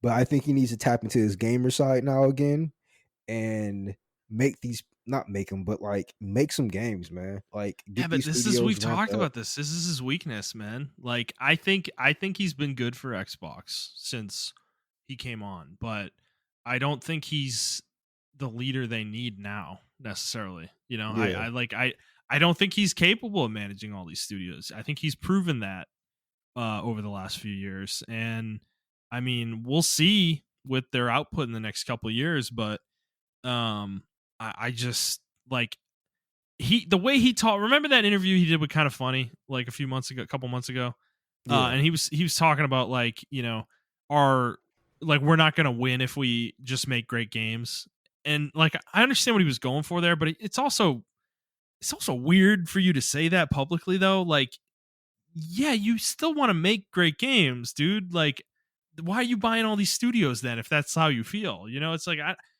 it just like I don't know. Some of the things he says, he kind of says he contradicts himself a lot. He's lied a few times in ways that are like fucking annoying. Like the whole Bethesda is not going to be exclusive thing, and then they buy them and they are exclusive. That situation, which to be honest, like from the leaks a few months ago, like Bethesda's not happy with. Like they're pissed off because they don't want to be exclusive. And then they're mad that Activision's going to get to be not exclusive. It's like that kind of shit is like you have internal strife within your studios, and you haven't even acquired this one that people are getting upset about within your teams. It's like I don't know. I don't think Phil. It's just like everything we've heard about them, like they like the internal stuff, and obviously seeing these games coming out and a lot of them missing. is just like I don't feel like he has the stuff to lead all this, to lead the ship. He's built the ship, but he might not be the captain they need to move forward, you know? Yeah. I So think it's I time don't for know. him to hand the reins off to somebody else that's more good at management. Like he's good at like acquiring and the front end stuff, Or he but needs a partner. yeah, Maybe I not was even about to hand say it that. off. Just yeah, like a Yeah, partner. Yeah. just get a partner and like have them manage it or whatever because I mean these studios need it, man. Or we'll get another situation like fucking Rare Studios, how they went through like 4 different fucking phases for whatever that game's called, Ever fucking Butt or Ever Wild or whatever the fuck. So it's like, Hey man, Sea of Thieves. People like that game. It's actually a big hit nowadays. yeah, I mean that's true. That is a big hit. It took they lucked into that one though. Yeah, Like if I'm yeah. being honest, like Let's be honest with that game. yeah, But I don't know. I think about that other game that Obsidian made behind their backs. What was it called? Penitence. penitent. Penitent. I mean, luckily it was like a kind of a cult hit, but it's like that's so weird to just we're making this game, guys. We've been making it for 8 months. Here it Yep. is, and you're just like, Yeah. yo. So I don't know. Fair enough. All right. Well, this was a huge leak. There might be some stuff we didn't cover here, so guys, I'd recommend go checking it out yourself. I mean, the slides are out there if you want to read the whole slideshow. But very interesting stuff for sure. We will cover it if more comes. But I mean, we got to be close to this deal closing at some point soon. Like it was supposed to close. I think it's supposed to close in October. Like that's the current deadline for it. So we'll see. Mhm. All right, moving on. Follow up from last week. Unity, they fucked up and they have apologized. They came out on Twitter and this is what they said. So, quote, "We have heard you. We apologize for the confusion and angst the runtime fee policy we announced on Tuesday caused. We are listening, talking to our team members, community, customers, and partners, and we'll be making changes to the policy. We will share an update in a couple of days. Thank you for your honest and critical feedback." End quote. So that was 4 days ago on September 17th, and there has not been a follow up tweet. So, um, yeah, this is lip service. They Yeah. got blasted, and they needed to say something, right? And I don't know. Like they didn't say that they're going to push the policy go live date back or anything like that. They just said they're going to make changes. So I don't know. I don't take much out of this personally. What about you? Uh, their stock has dropped down a lot. It's now $31 a share. So, guys, want it? Go buy it. That's my take on that. At its peak, I think at max, Yeah, no, it it was was very high, 200. yeah, it was almost $200.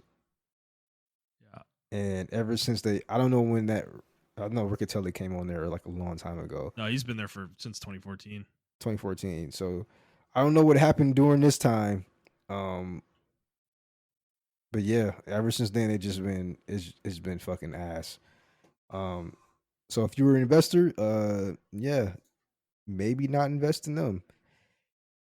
Uh, this to me is yeah, like you said, just lip service. I mean, I'm glad it took them this long to say something about it, which tells me they didn't want to say anything about it, like at all. Mm-hmm. Mm-hmm. Uh, which is kind of weird because as a developer, first of all, you can't go back now. Like you have lost all credibility with every developer now. Like if you're still around in like 10 years, you maybe can recover, but like for the next 5 years, people are gonna remember what you pulled here, what they pulled here. Mm-hmm. And I don't think that's like I don't think that's doable at all. I don't think that's sustainable. And I can see Unity going under. And on top of that, I did a little bit of research. They merged with these people called Iron Core, I think it is. Mm-hmm. Let me look for it real quick. Unity merger. Well, Iron so Source. Iron Source, So yeah. Yeah. and Iron Source has been under under fire because of they use tools and everything, and the tools that they were using for like AdSense and everything like that was known to have malware in it. So like you're playing these games from Iron Source, or they're using the Iron Source system, and the ad system that would come in would have malware under it. Mm. So it was a bad to me. It that tainted their vision or whatever. And actually, when this merger happened, that's when their stock went down. This Mhm. merger happened in November 2022, and that's around the same time I think their stock went down as well. Ooh, it is. Yeah, let me check. Max. Oh, you know what? I'm sorry. In November 2021 is around their stock went down. So maybe they're already in talks with Iron Source about them or whatever.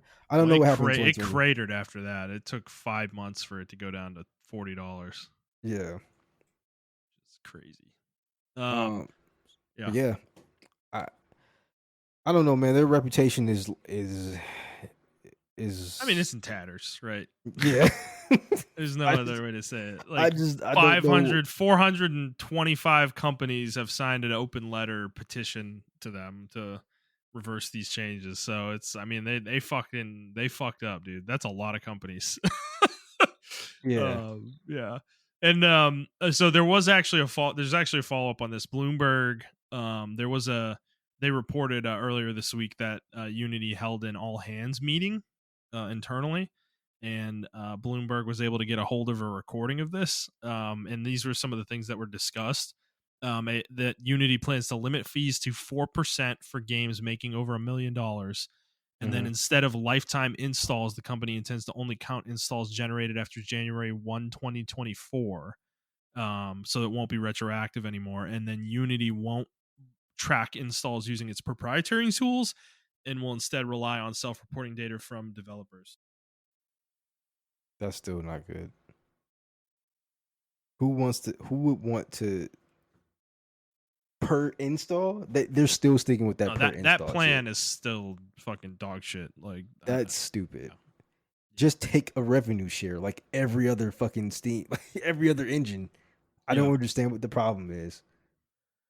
I don't think it's enough money for them. Like I was saying last week, like Unreal is buoyed by the fact that Epic does other shit, you know. Unity doesn't have that, you know. Like they all they do is make an engine. So Well, get better. I'm sorry. Like it's literally Dark Souls, bro. Get good. Like I don't yeah, get don't good. blame the fucking the players or the developers. Like you're blaming your developers for not making money, so you're gonna make them like make Well, money, this is the make their tools mistake. better. Yeah, no, you're totally right. I mean, this is the mistake, right? Instead of what they should be doing probably is diversifying what their company does. If they don't Yes. believe that there is a market for them to sustain themselves and get the growth that they want, then maybe they need to do other things, you know? Like exactly like Epic, make games or fucking do something else, make some other kind of software, you know? Like torpedoing the revenue sharing model for your fucking engine is not the way to go about it, you know?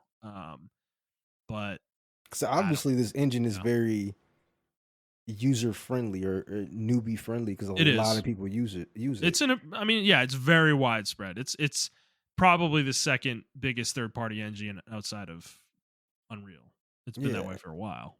So I mean, in the diversity that it has, because like I said, I know a lot of Flash developers for like Newgrounds and stuff. I have a couple of friends who did Flash for Newgrounds, and they went over to Unity. So it's like it's a very diverse engine. Just make it better, or make it compete, or consolidate. Like maybe you don't need to do all this stuff. Maybe you need to get rid of some fluff. Like, unfortunately, like I'm not saying lay off employees, but some of these high level executives or something like that, they're siphoning money. Like there's Mhm. a lot of stuff that you can do besides what they're doing. I don't think what they're doing is the way, unfortunately. Yeah, I Um, mean, do things within the engine too. I mean, you have an asset store, like put more effort into making that good, you know? yeah. Or make your own assets and sell those, you know, stuff like that. I mean, there's Or, other or ways for them to make money. or what they could do is like, I mean, it is America, so what you can do is go into public schools, offer your service to public schools for kids who want to make games. Hey, we'll give you our programs for, not recreational purposes, for like kids who want to get into low level game development and everything like that, and build them from there. Like there's a ton of stuff you can do Mhm. to kind of set yourself up for the future. I look at Apple as one of the biggest success stories of me and your generation, Mhm. because they had to try to infiltrate a market that was already crazy. And I'm saying this because look into the future. So what Steve Jobs did was he went into a lot of low income and even some high income areas of schools, and he donated Mac computers to them or gave them Mac computers at like a really low price. I don't know if you remember if you were in school, but for me, we had the Mac, the iMacs with The the IMAX, yeah, colorful, dude, with the absolutely. yeah, with the Different parts colorful of the screen. country, and we had Yeah, this the fucking yeah, it was the giant ass monitor that yeah, had like the colored backs on them. yep, exactly. And Yeah, in my school, we could take some of them home. Like if you put in a little form or whatever, you can take yeah, them home with you. yeah, So we did that, and they had them in schools as well. So now you have a whole generation of kids who know what a Mac is, right? yeah, Fast forward 10 years, the iPhone comes out. The first iPhone comes out. What people do? Oh, brand recognition. That's iMac. Mac is Apple. Apple iPhone. And now iPhone is one of the biggest phones on the planet. Mac computers are some of the most expensive computers on the planet, and they still sell like hotcakes. You know what I'm saying? Because you mhm, had a whole generation of people grow up on that. You didn't even care about Generation X at this point. You were worried. You were thinking about the millennials and Gen Z and going forward. That's yeah, what maybe Unity needs to do that. Okay, if I can't beat Unreal right now, what can I do?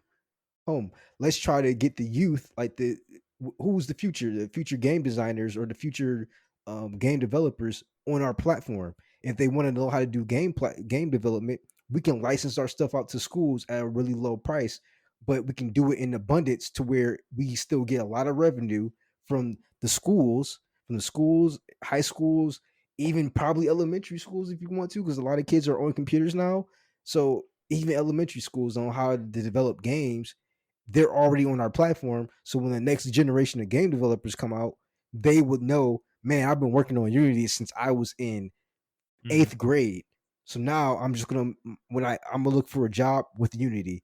And all the future game developers, they're gonna be like, hey, on my resume, I can work in Unreal, but I would rather work in Unity. You know what I'm saying? Like yeah, there are avenues people could take, and I think that's one avenue they could take because game development is still, in my opinion, underutilized in college, for college courses and mhm, for high school courses. There are so many kids who want to play video games or who mhm, want to make video games, but they just don't necessarily know how to get into that avenue.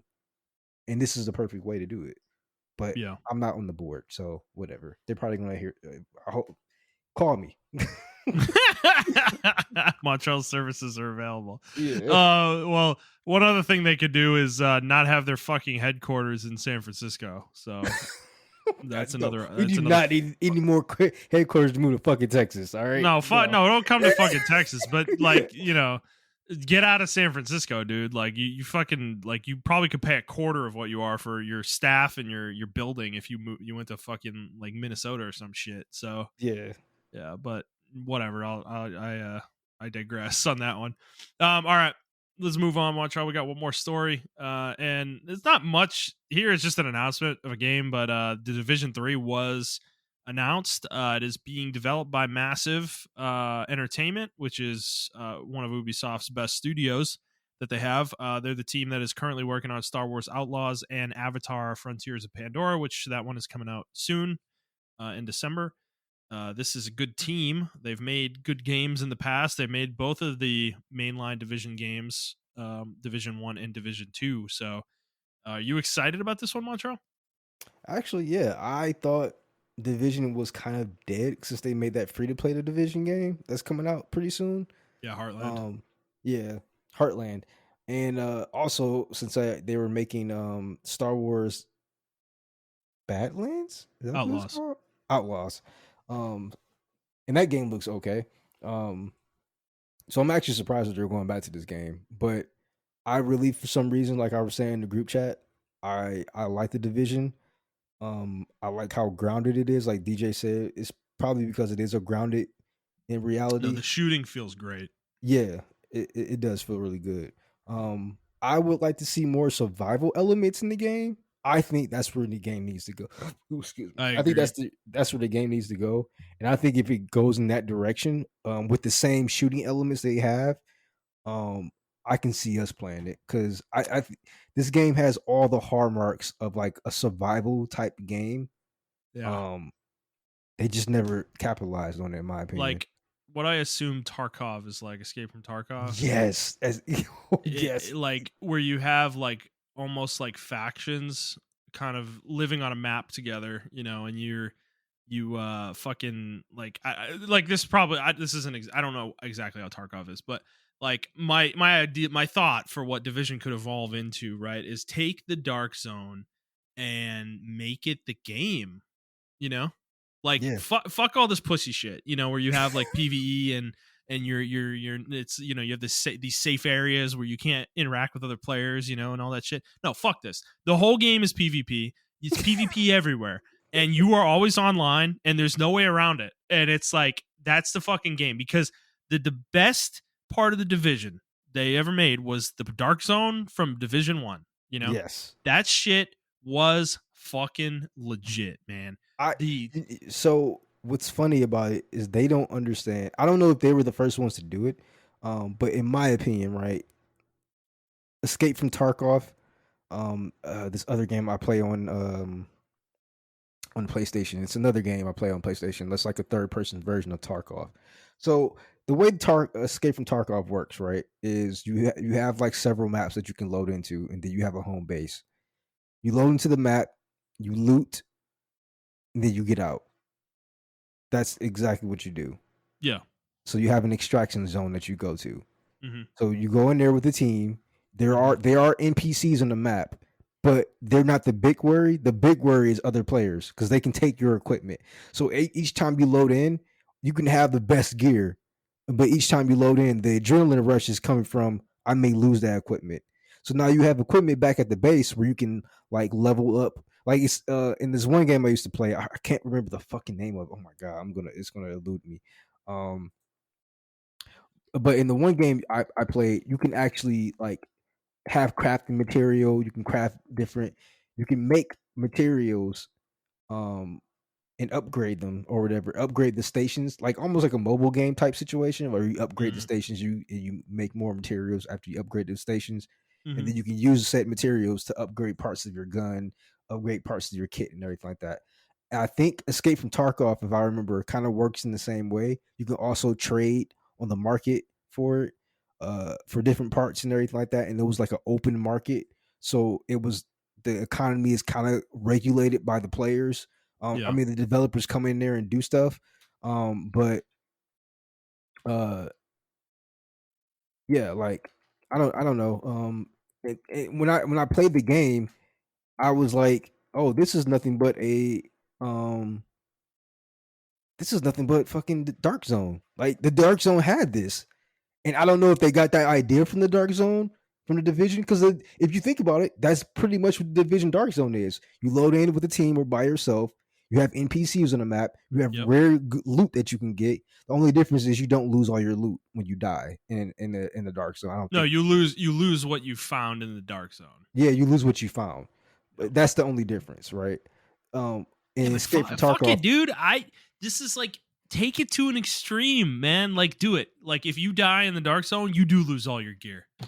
Fuck it. Let's go all the way with this idea. Like, don't pussyfoot around this shit. Look, what they did with the Dark Zone and the Division 2 was the worst shit I've ever seen. Like, the regression there was so bad. You literally, the Dark Zone turned into a zone that could only have 4 players in it at the same time, and it ruined the whole area. You would run around this gigantic area and never see anybody. You know, yeah, I think it whereas was like 12 players. I think it was 12. no, dude, it was. I think at launch it was 4. Like At launch, it was 4. I What the think it fuck? was. I specifically remember this because I was so disappointed in it. Like, I played. I ran around the Dark Zone for hours, and I barely ran into anybody. Like, it was super noticeable. And like Division 1 was huge. You would have humongous groups of players running around. You know. And it was in Um. a centralized location, a Central Park, and I thought that was Yeah. so fucking Oh, and it cool. was so good. Yeah, it was such a good area to have it too. And it just like I don't know. It was I want to see them explore that idea more because I think that's where the division was at its best. I'm sorry, the PVE stuff like is fun in the division, but that's not what I was excited about with the game. I don't think that's where the game excels personally.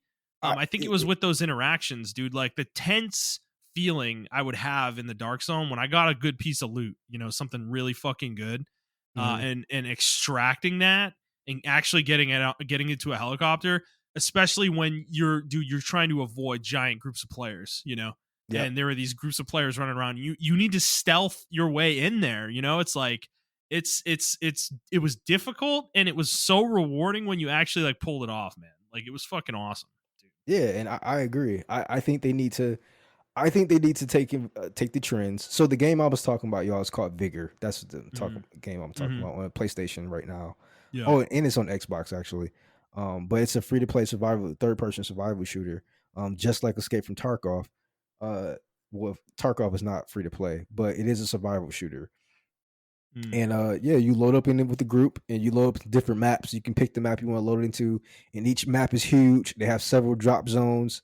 Um, and you have to avoid. I mean, you can kill other players, or you can go in there and just do a loot run. But that's pretty much the game.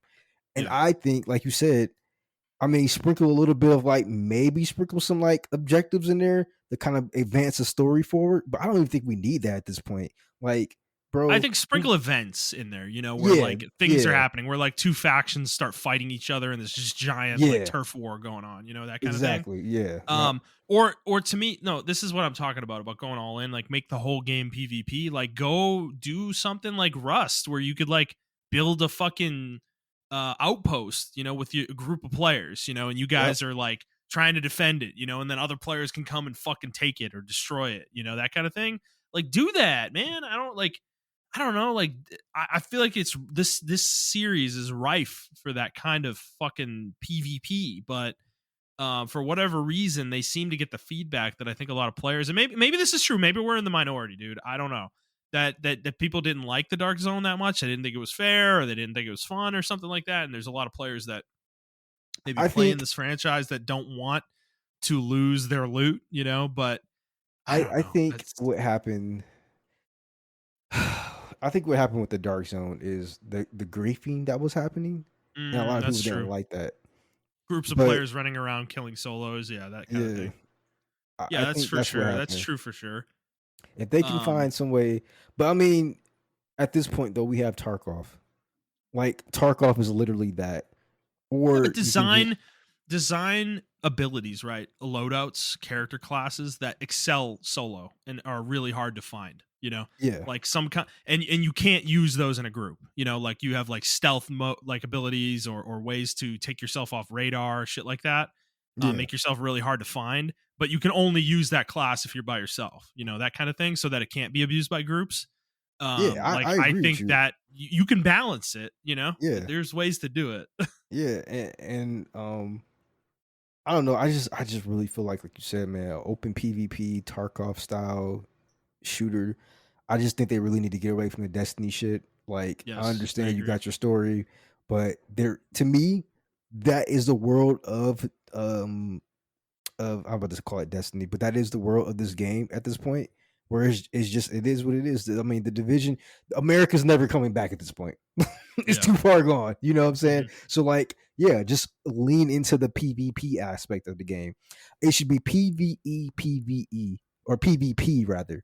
And yeah, make it one giant dark zone. And if players do level up or something like that, they can go to they can go to another zone where they get even higher gear, to where the lower level players, they can play in that zone, to where they can't play with the lower level players anymore because they're in a different zone or something like that. Yeah. But Yeah. just make gigantic areas. Not only that, but the consoles nowadays and the PCs can handle it. Like, you can do what you initially wanted to do, in my Yeah. opinion. With that first trailer they showed of like the division, where you fought the people at the police station, the NPCs, and then the other player just came in. Other players came in, and it was a PvP thing. I want that in real life. I want that in the Division 3. That's what I want. I don't want a designated zone, like you said. Um, I Yeah, and want to I be think able to. you could do like territory, like where player factions and then NPC factions could like take territory and control territory and that kind of Yep. thing. Like, Hmm. dude, it could be so fucking cool, man. You know, but I don't know. I trust Ubisoft to do this with the series? No, not really. No, I think they're You gonna know, play it safe. I think I they're think gonna they're gonna play continue it what they're safe. doing. Totally. I think it's gonna be a Destiny clone like the other, you know, especially how like 2 was. And, you know, God. remember 2? Do you remember how like we liked 2, right? Yeah, we For a like to. while. And then remember though what happened with that game with us where we dropped it when we got to endgame because it was so fucking boring, you know? The end game was terrible. It was just It like was. it was so It, shitty. It was like you know Diablo what? 3 I was bullshit, you know? just about to say that. You Yeah. know what they were trying? They were trying to be Diablo with the Yeah. world tiers. You remember how each time Absolutely. you take Yeah. like all the worlds, your world tier would upgrade. And I'm Yep. like, damn, this sounds a lot like Diablo. Yep. It's straight out of Diablo 3, dude. And the scaling of gear and everything, that Yep. was like literally just Diablo 3 shit. All right. Sorry about that, everybody. We had a technical snafu with Zencaster, it looks like my audio stopped coming through. Yeah, it was pretty And weird. yeah, we had to restart the recording. So Montreal, we were in the middle of talking about the Division 2. I think I was ranting about playing the Division 2, but anything else you want to talk about with Division 3? Hopes, dreams? Yeah, I really hope they get away from the old looter shooter mentality or the Diablo esque type Mm, looter shooter mentality, and I mhm. really hope they lean into the Escape from Tarkov, vigor, Rust style of survival looter shooters. I Yeah, think those would be way more fun. I think this world is just it's just oozing for that, in my opinion. I agree. Um, and I think I may be wrong, but that's what I look for when I look for like a, a game like this. You know, that's what I was looking for, and it turned into like a Diablo s clone. And like I said, maybe we are the minority. Maybe people do like that. I mean, because obviously, that's Jet style of game. Because he liked this game until me and you stopped playing it. Yeah, So right. there are those players out there for it, but I think I just want some more survival s type deals from it, in my opinion. Yeah, I agree. The problem I have is I just don't think Ubisoft is the company to take that chance, you know, with a franchise like this. Yeah, I think they're going to play it safe, especially with the financial situation that they're in recently as well. So I don't yeah. know. I mean, this was just announced though. It's like they haven't actually done anything. Like there's no game or anything right Yeah, now. They're so not even in pre-production. It's just literally an announcement that they're making this. So yeah, the lead is not gonna. I think they're on like concept stages right now. The lead said he's not jumping on until after Outland or Outlaw Outlaws is out. Yeah. ships. So once that game ships, then that's when they're starting the game. Yep. And like I said, hopefully they're listening to like some newer ideas or they're looking at like trends and stuff like that. And yeah, they're not going. I mean, I think, in my opinion, the way Diablo 4 kind of tanked as far as like it did really good, but like everyone was like, I'm not No one's playing it playing it anymore. anymore. Yeah. Yeah. Um hopefully they look at that feedback and not going that direction pretty much, Hmm. you know. So I know I agree. Destiny's still doing good, but I don't know. Yeah. Sounds like almost in spite of itself. Exactly. Yeah. I think they have a whole bunch of addicted players who just don't want to quit. That's what I Yeah. think it is. Yeah. I would Gambling love to addicts. see their It new feels like. Yeah. It sounds Yeah, I like. would love to see their new player base, like, or people recurring player base, like people like me and you who haven't played it in like years, come back to it. Hmm. I don't think because he like to me, like DJ was one of their biggest fans, and he lost them, or they lost him rather. So if you lost DJ, in my opinion, you lost You've lost like a a lot of lot. yeah, you lost a lot. Yep. So All right. Let's move on. Montreal. That's it for news. Um, I did want to put a guess the Metascore though this week. For Spider-Man 2, we're not too far out from this game at this point, and probably will have reviews for it in a few weeks. So what are you thinking, Marvel Spider-Man 2? I mean, we've seen a good amount of it so far. Um, Certainly looks very good. yeah, I'm gonna give it a 9.5. Wow, damn. Okay, that is that's high. Yeah, I think the only thing with this game that I don't know if it's gonna do that well because it while it's Insomniac, right? And in the first game and Miles Morales are excellent games, and this looks like it's gonna be just as excellent. I think the issue I don't know if reviewers are gonna like fawn over it in the same way because it seems like more of the same, you know, Mm, more of stuff that's already worked. And with the games that have come out this year and done really well, I don't know if a game like this is gonna blow people's socks off in the same really? way, you know. Ah, I don't know, man. I'm not saying it's gonna be like a fucking 7, you know, but I'm gonna go 8.9. I think it's gonna be a little lower than we expect. okay. I can respect it. I mean, with like I will Zelda, say, Starfield, Baldur's I Gate will say, 3. I'm not looking forward to. I'm looking forward to it, but it's not like my top list game because it's like one of those games I already know it's going to be good. Yeah, So I'm right. like, I'm going to get it and play it. Like, I mean, I'm going to enjoy it. Yeah, pretty much. Yeah, definitely. It's definitely Yeah, that kind of game. yeah. I So think it's not gonna be, I don't know, innovative in any way, really. And that can be a I think problem sometimes in the industry. So they didn't want to. In my opinion, I think they didn't want to show us all the new combat moves and everything like that. mhm. For games like this, like all you have to do is have better combat, more moves available for you, or even just a different move set, or maybe style switching or something like that. Um, We still have with the character swapping. yeah, and I'm pretty sure like Peter and Miles will have different styles within them. Like Peter could probably swap out to the Venom style or something like that, Yeah. and stuff of that nature. So I'm interested in seeing what they do. And then they might surprise us with like different characters you can play as well. So, um, I don't know. I think it's gonna be a hit. I mean, I know it's gonna be a hit. I think it's gonna be like a 9.5 though. Um, I don't know why I feel that way, but I do feel like this is gonna be probably Mhm. one of their biggest games, like their best like rated game. Oh yeah, I think sales wise, this game is gonna kill it for sure. Yeah. No question on that one. Um, I don't know. It's just super anticipated, and I don't know. Insomniac to me just they don't miss.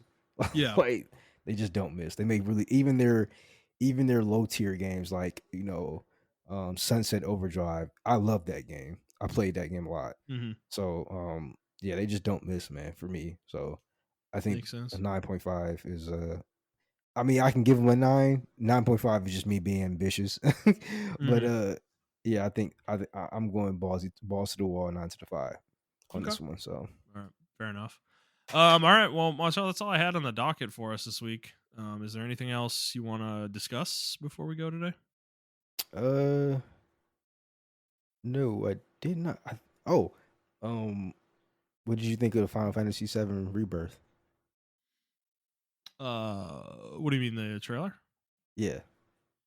Uh, I mean, I'm trying not to pay too much attention to this game, to be honest with you.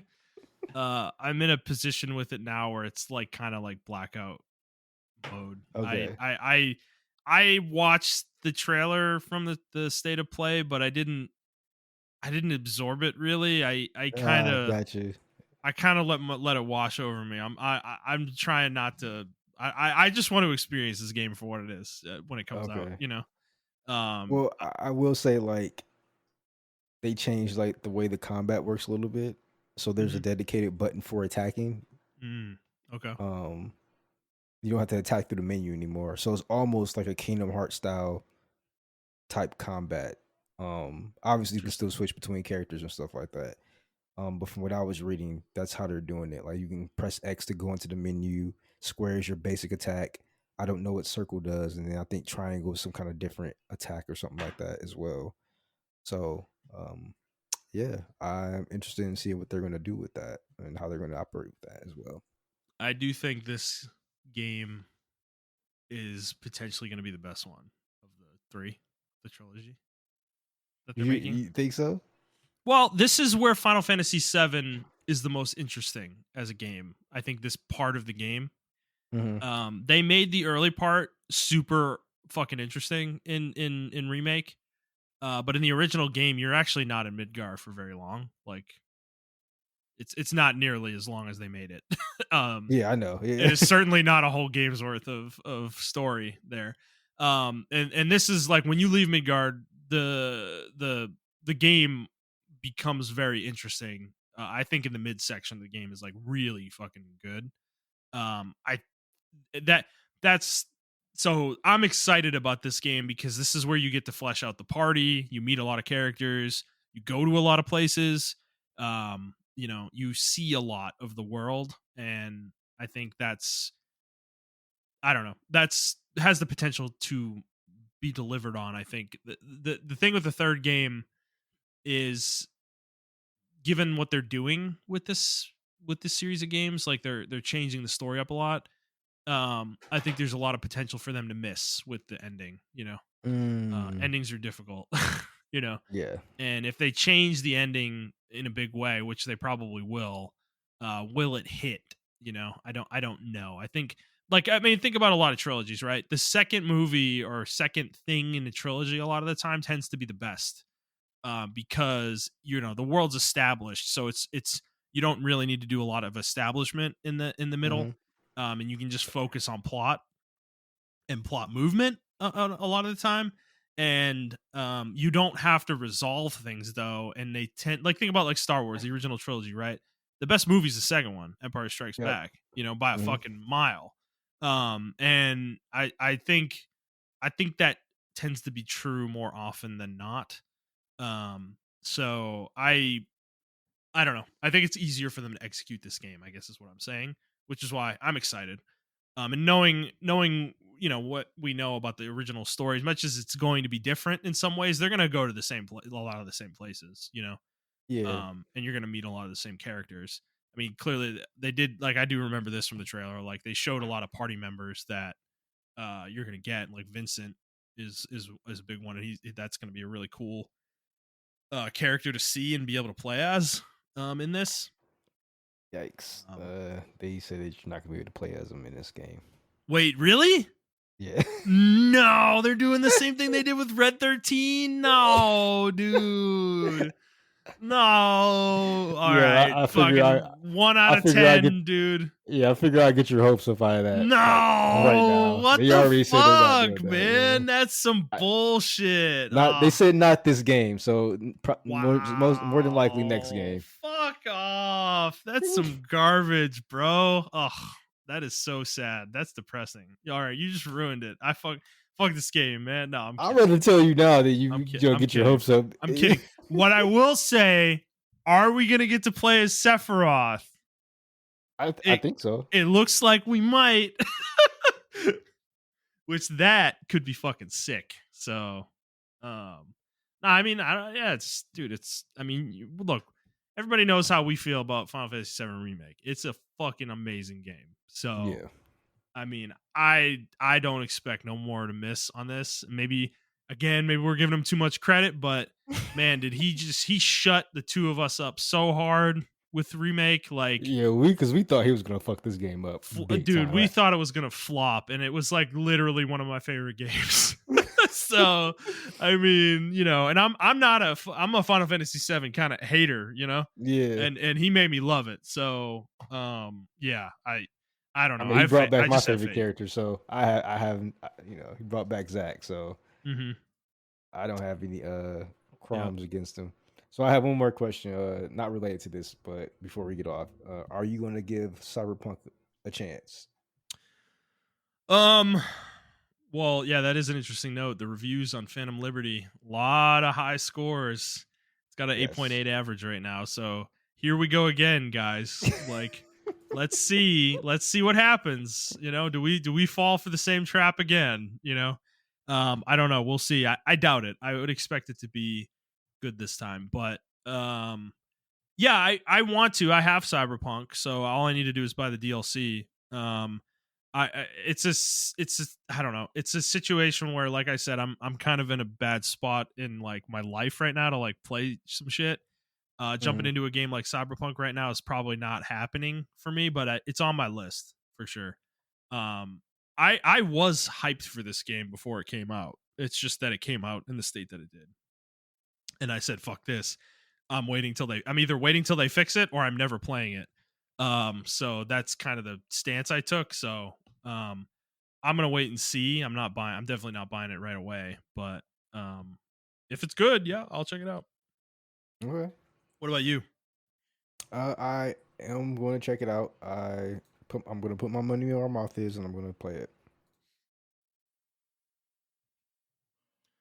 Yeah, and it's You gonna be there? interesting that the original. Yeah, Yeah. it's interesting that the original version of the game will be gone once this releases because Yes. they're gonna patch over the The game. original. So So yeah, I'm going to play the original game.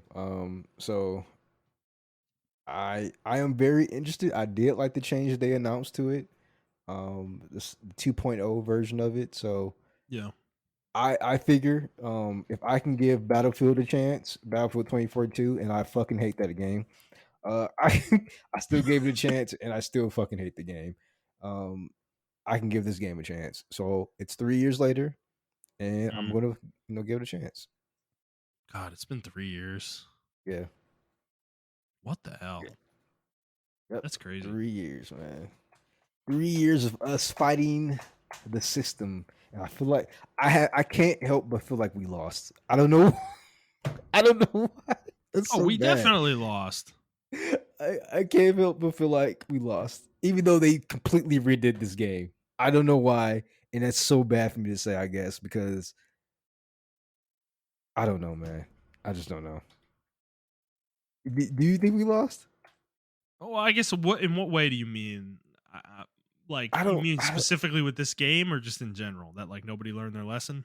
I don't think nobody learned their lesson. No, I agree with you. Um, I mean, the I thing don't is, know, man. like the reviews right now for this specifically are really high, and if it turns out again that it's a pile of dog shit, which I don't expect, but let's say that happened. I mean, God, the state of analysis in the industry right now would be so just depressing to even think about, but no, I mean, fucking dude, Redfall, dude, like, come on, dude, do you remember when that was announced? Yes. Do you remember the hype level for that CG trailer, that pre-rendered trailer? Yes.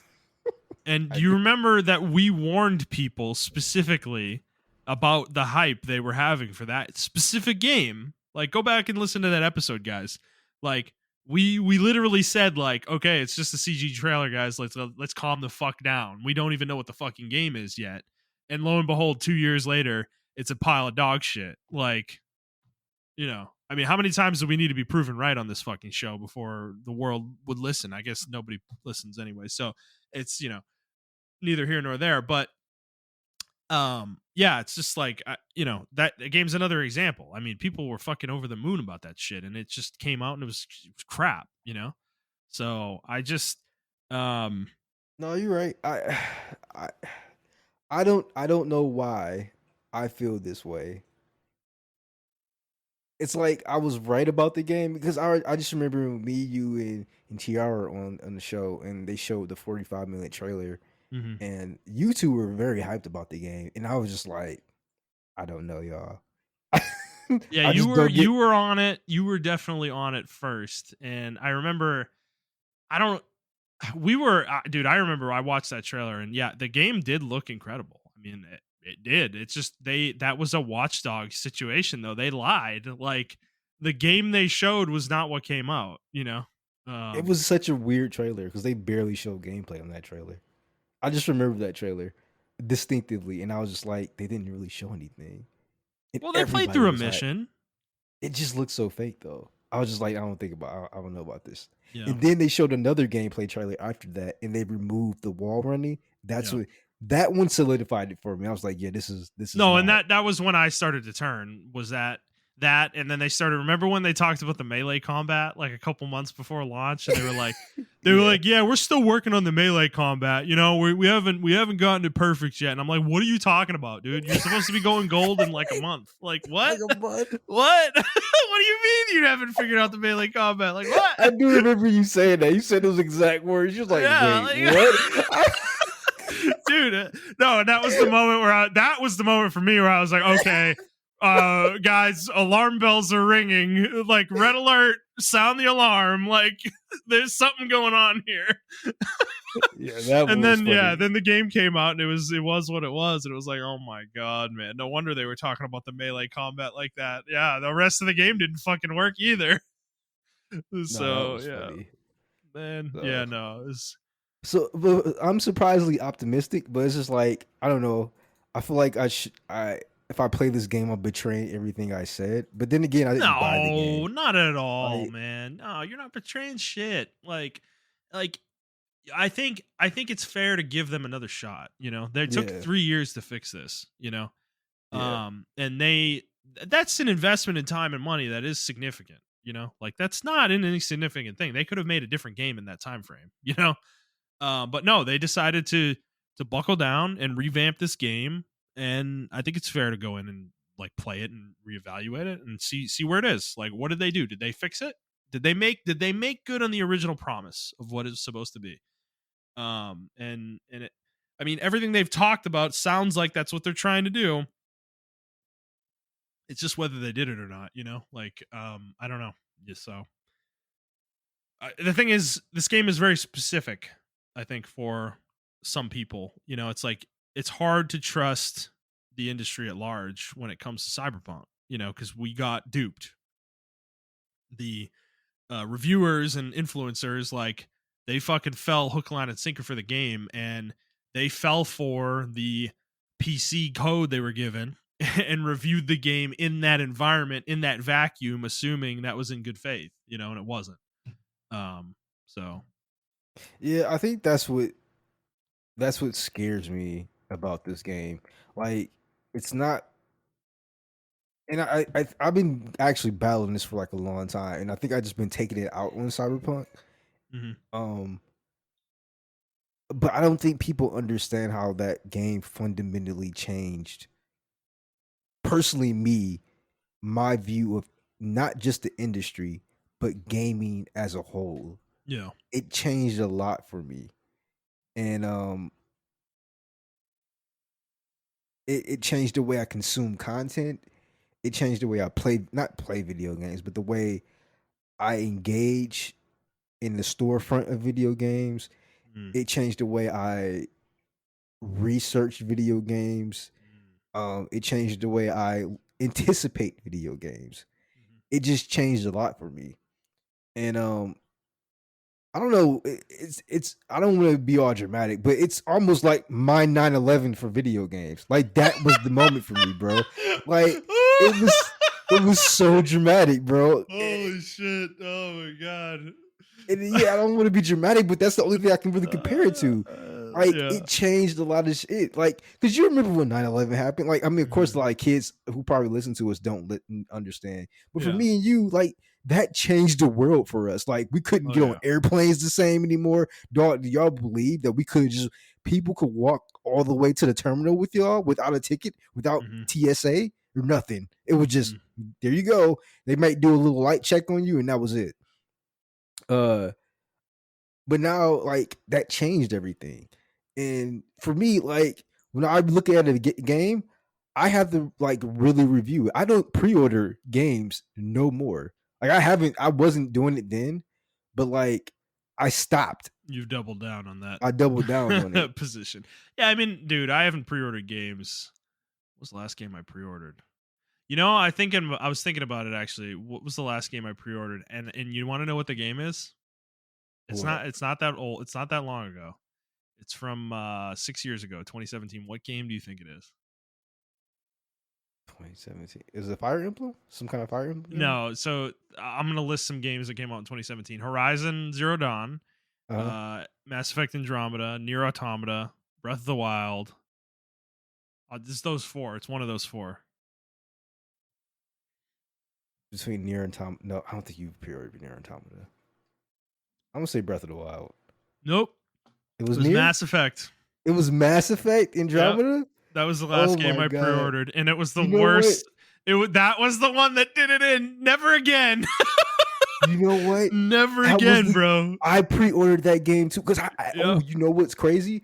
I think I actually had the EA whatever you can play like a day or two early, and I had Mm-hmm. it. Mm-hmm. And yeah, that was it for me too. I was like, I'm never doing this shit ever again. Yeah.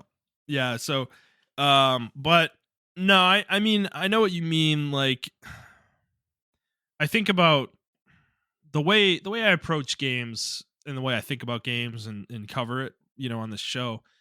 Cyberpunk, I think for me, like it wasn't as big of an event for me. I guess like I've seen this so many times with games, games that are hyped and hyped to no end, and they come out and they fail and they're fucking garbage and they lied, and that's happened many times over the decades with video games. So it didn't hit me as hard, and I also didn't play the game when it came out. I still have yet to play the game to this day. Mm, Um, but I think about like Diablo 4. Like I'm kind of thinking about Diablo 4 right mm, now. It's the most recent example I can have of a game that kind of duped me, Like I fell for it.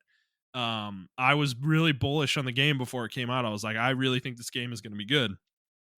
And um I think I might have convinced you to get it as well. And look at us now. Like the way I look at that game right now is like, dude, I never want to play Diablo 4 fucking again. Like I kind of hate the game. Like I legitimately kind of think it might be worse than Diablo 3.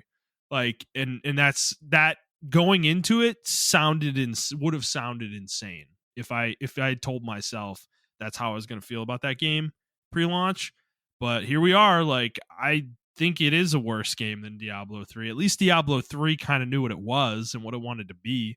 I think Diablo 4 is a game that has no direction whatsoever, personally. yeah.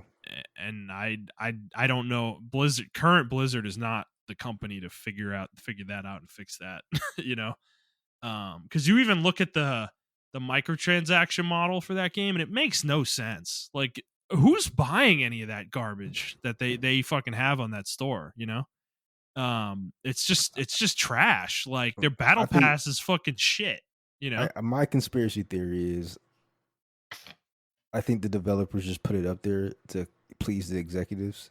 mm-hmm. I don't even think they wanted to put that shit up there because it's no passion behind that battle pass at all. Not Like at not all. compared to like Overwatch and everything like that. It's just Yeah. there's just none there. Yeah, right. Um, and I mean, yeah, I understand. I think, and the reason why it hit me so hard though, it was because CD Projekt Red was one of those companies that I kind of trusted. They earned my trust. Mm-hmm. Um, Right. They earned everybody's trust. yeah, Witcher and 3 is still an incredible game. they But were just doing so many great things in a world where like DLC and microtransactions were king. They were just staying to their guns and playing it. And I remember like The Witcher, if you downloaded off of I think GOG, it didn't have any DRM in it and or anything like that. Like it was just mhm, they were doing stuff for the players at the time. yeah. Um, and yeah, for this game to come out, and I've been following this game actually since like 2012 when they first like announced it, Yeah. Yeah. So because I really wanted a cyberpunk esque genre type game. Um, yeah, when it just came out, I was like super disappointed. Even when I went dark on it, and I still played it, like I got a copy of it for free, and I played it on PC. I was just like, "Yikes! This is not what I thought it was." And now it may be the game I thought it was, but at the time it wasn't for me. Yeah. And Yeah. it failed. So I don't know. I just wanted to talk about that with you and see how you see your thoughts and opinions on that. Mhm. Yeah, we'll see. I don't know. Like I got to figure something out in this short term cuz dude, I'm not playing anything right now and it's killing me. Like, Well, I mean, you're not only dealing with that, but that dude, I saw him tweeting about gaming fatigue. I think he's hitting a huge hump right now. I think yeah. a lot of gamers right now are hitting game fatigue. There's just too many games, like good games coming out. Yeah, and they're I too hit this big. back They're in too big. Yeah, and I hit this back in 2018. Like Mhm. this happened to me before. It was just consistent banger after banger after banger, and I'm like, this is overwhelming. I gotta Yeah, take a but step my back. my thing right now is I don't have fatigue. It's just like my life Oh is yeah, like your life is like fucking Yeah, Yeah. I'm gonna have about 3 months that are like blank, basically for me. Like by the end of the year, once the year is over, where I basically played nothing Mhm. in that period of time. Because yeah, it's like I said, it's Honkai and Genshin, and it's like those are just live service games, basically. For me, that's essentially what the role they fulfill within my gaming space. But there's some days where I play those for a few hours and listen to podcasts or YouTube videos or something. And then there's some days where, like, I mean, there's other things I'm doing outside of that where I need to do shit around the house, or I need to do something for work, or like I was saying, magic cards, like I'm fucking building decks or something, or something along those lines. So it's like I've just been very busy lately, and it's like I want to play games, but I like the fatigue thing. I do feel like there is a degree of that, because before this period of time hit me, I mean, I was struggling to play things for a while. I kind of feel like this has been happening to me the whole year. Like I have a big ass stack of games that have come out this year that I have yet Yes. to touch. I You see know, it every time I come play board games with you. yeah, man, and it is a little. I don't know what it is for me. Like right now, it is a thing. Maybe I am tired. I don't know. And that And there are periods where like there's a game that comes that hits me where I'm fucking super into it. Like Atelier Ryza 3 earlier in the year.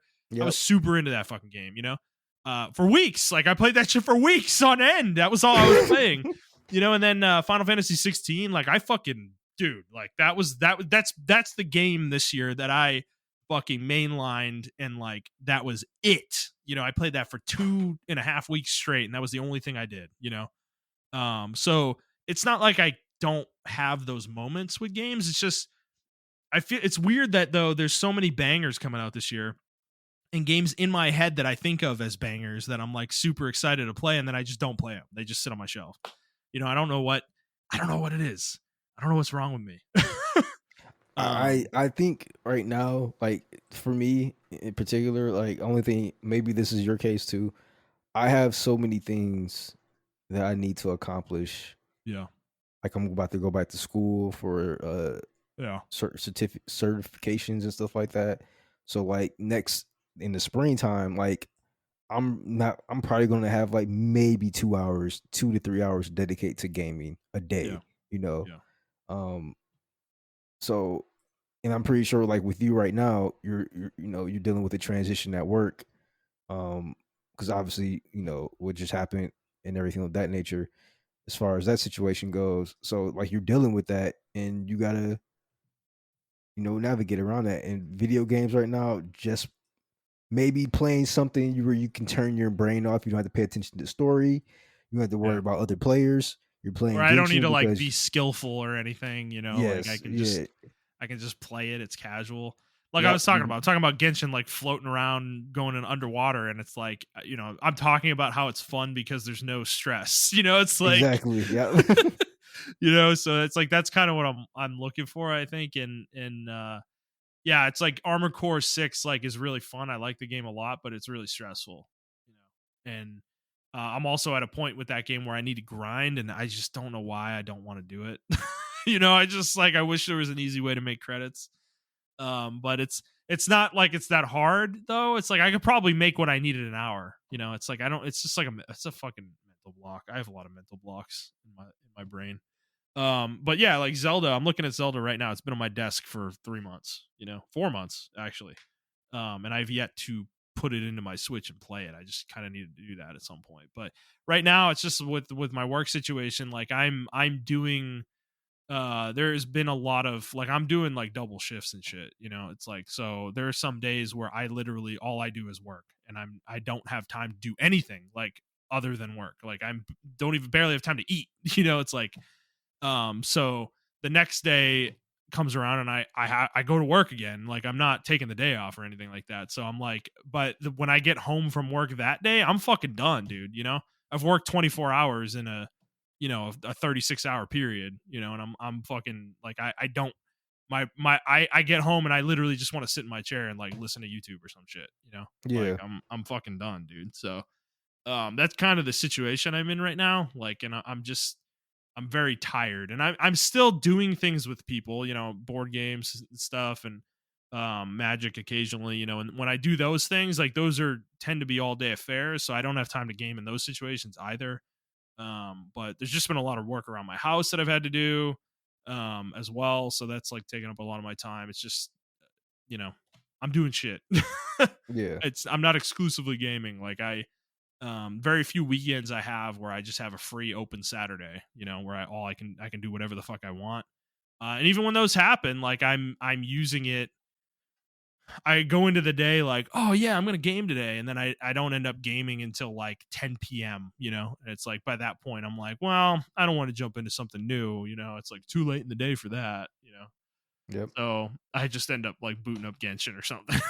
You know, so it's like, um, I don't know. It's like I don't know if people, I don't know if that resonates with people, but it is kind of the life of being an adult. Sometimes you're just life just kind of takes you and fucking shit happens and you need to deal with shit, you know, like on my fucking the tree in my front yard, like one of the branches just broke yesterday when during or a couple days ago when the big storm came through, and we just have this giant branch in our backyard right now, so I got to deal with that too. It's like um so yeah, I don't know, life's throwing a lot at me right now, and that No, I happens definitely get it. sometimes. And yeah, the gaming is the thing that takes the hit, you know, so um kind of is what it is, but I'm not like upset about it though, really. It's just, you know, it's just fucking life, dude. Like sometimes you have to take care of shit, you know. Yep. So all right, I've rambled on long enough.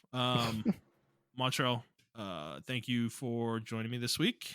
Everybody out there, if you like this episode, please like the show, review the show, and subscribe to the show on whatever feed you're listening to it on. And please share it with your friends. If you'd like to interact with us on Twitter, you can do so at iTrap for the Hokage for Montrell. That is the number 4, not the word. I'm at ThunderNut01, and the show is at the Player's Take. If you'd like to send us a question, you can do so on Twitter, or you can send us an email to playerstake01@gmail.com. And that is going to be it for us, guys. We hope you enjoyed this episode, and we will see you next week. Bye.